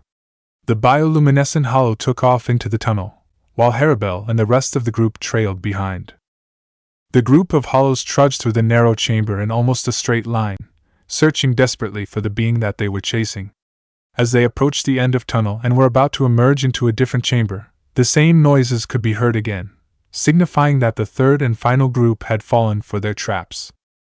"Shit, this isn't going so well," Harabel thought to herself, as she emerged out of the tunnel and into another area of the chamber. All in all, it looked somewhat similar to the area they just came from, which meant multiple staircases and a pit in the center. There came a shout from the bottom of the pit, and Harabel rushed over to the edge to get a better look. It was too dark to see anything down there, but she could hear many a cry of hollows down there, and from their pained cries, it was hollows on their side. What in the world? So the collapsing noises were definitely the staircases, and the slave hollows fell down there in the process. However, this place is too intact for anything like that. Then that means, she trailed off in her thoughts for a moment, her mind trying to figure out just what happened. That there are many areas with pits like these ones, and all the pits are connected to the same bottom area. There are no walls or obstacles blocking anything at the bottom. She ran over this theory in her mind, finding it suitably logical. There came what seemed to be a rolling noise coming from upwards, and Harabel craned her neck upwards to see what she thought would be her downfall. On a high, wide ledge greatly above her, there was a settlement of enemy hollows, the ones she was assigned to search out and destroy. However, it seemed that those hollows weren't too keen on visitors, as they had prepared no less than 20 humongous boulders that were currently perched on the end of the ledge. Boulders that they were clearly intending on rolling down at them. "Osiari," she thought, but before she could finish, she saw that shadowy figure, now slightly more clear to them, climbing up the ledge to join with the rest of his comrades by the boulders.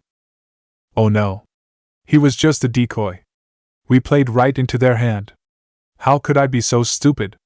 She scolded herself, but she would have no time for that, as one of the shadowy hollows on the far left rolled his boulder down the slope. It smashed into one of the staircases, killing 2 slave hollows and reducing the stairs themselves to pieces. A few hollows fell into the pit, but most of the group kept their balance on the now ruined staircase. Or at least they would until the other hollows rolled down the 19 remaining boulders upon them.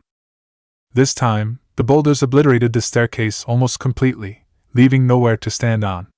They also killed more than 20 slave hollows, and every single alive one was forced to plummet into the pit without anything to stand on. Some of the Ajuchas attempted to use Sonido to get to a safe area, but it was pointless. With their level of Sonido, there was nowhere to land on when falling at their speed. Harabel hit the ground with a heavy thud, groaning lightly at the pain. The other hollows seemed to be in a similar position. They had fallen for the trap, but there was something that perplexed Harabel. The hollows should have known that a fall like that wouldn't have killed them, so what was the point of that? She looked around. There was an exit nearby, but it was sealed off completely. That meant that the hollows up there seemed to prepare for everything. She also noticed that hollows from the other groups landed down here as well, and were beginning to mingle with each other to form one giant group yet again. One of the hollows bumped into the corpse of a hollow who didn't survive the fall, and in a moment of weakness, devoured the carcass out of sheer hunger. A similar thing happened to all the other dead hollows in the vicinity. There were torches lining the walls down here, making it much more visible than it was up there. Still, it took the group quite some time for them to notice a few figures standing on a ledge more than 50 feet above them. Harabel was the first to notice them, and her eyes widened when she saw just who it was she was looking at. An 8-foot-tall fox Ajuchas, and one that exactly matched the description in Drindo's report. This was their main target, the one they were supposed to bring back alive. Behind him there seemed to a few other hollows, a bat one, a panther one, and a mantis. Also, crumpled at his feet was an unconscious slave hollow, one of them that he had apparently taken hostage. The other hollows who had fallen seemed to realize the same thing, as within the crowd there seemed to be quite a bit of muttering going on between them. She heard a few of them mention about how this was their target. Yet again, a hollow stupidly tried to attack this target with a Ciro, though it was easily avoided by all four hollows on the ledge. With their only real method of attacking them, it would be impossible to defeat them like this. The fox hollow grabbed the unconscious hollow, holding him at arm's length. He stroked the slave medallion attached to the creature's neck lightly, drawing anger from the hollows below. Harabel stood in silence as the other hollows roared and jeered at the fox hollow. What is he doing? She thought to herself, seeing the Fox King touch the slave medallion. She saw him smile gently, but she couldn't shake the feeling that there was just something so off about that smile. I know, he whispered, and yet the voice resonated completely into the pit below, and filled the ears of every hollow present there. The slave hollows grew silent at that remark, and within a few seconds there came some slight murmuring from the crowd. No more rage, just a strange sense of curiosity. I know about this medallion. I know about your oppression. I know that you are all slaves to Drindo. Slaves forced to work for him and fight his battles. You all yearn for the day that you will be set free from your torment. He started, his voice quiet and benevolent. Could it be? Harabel thought to herself.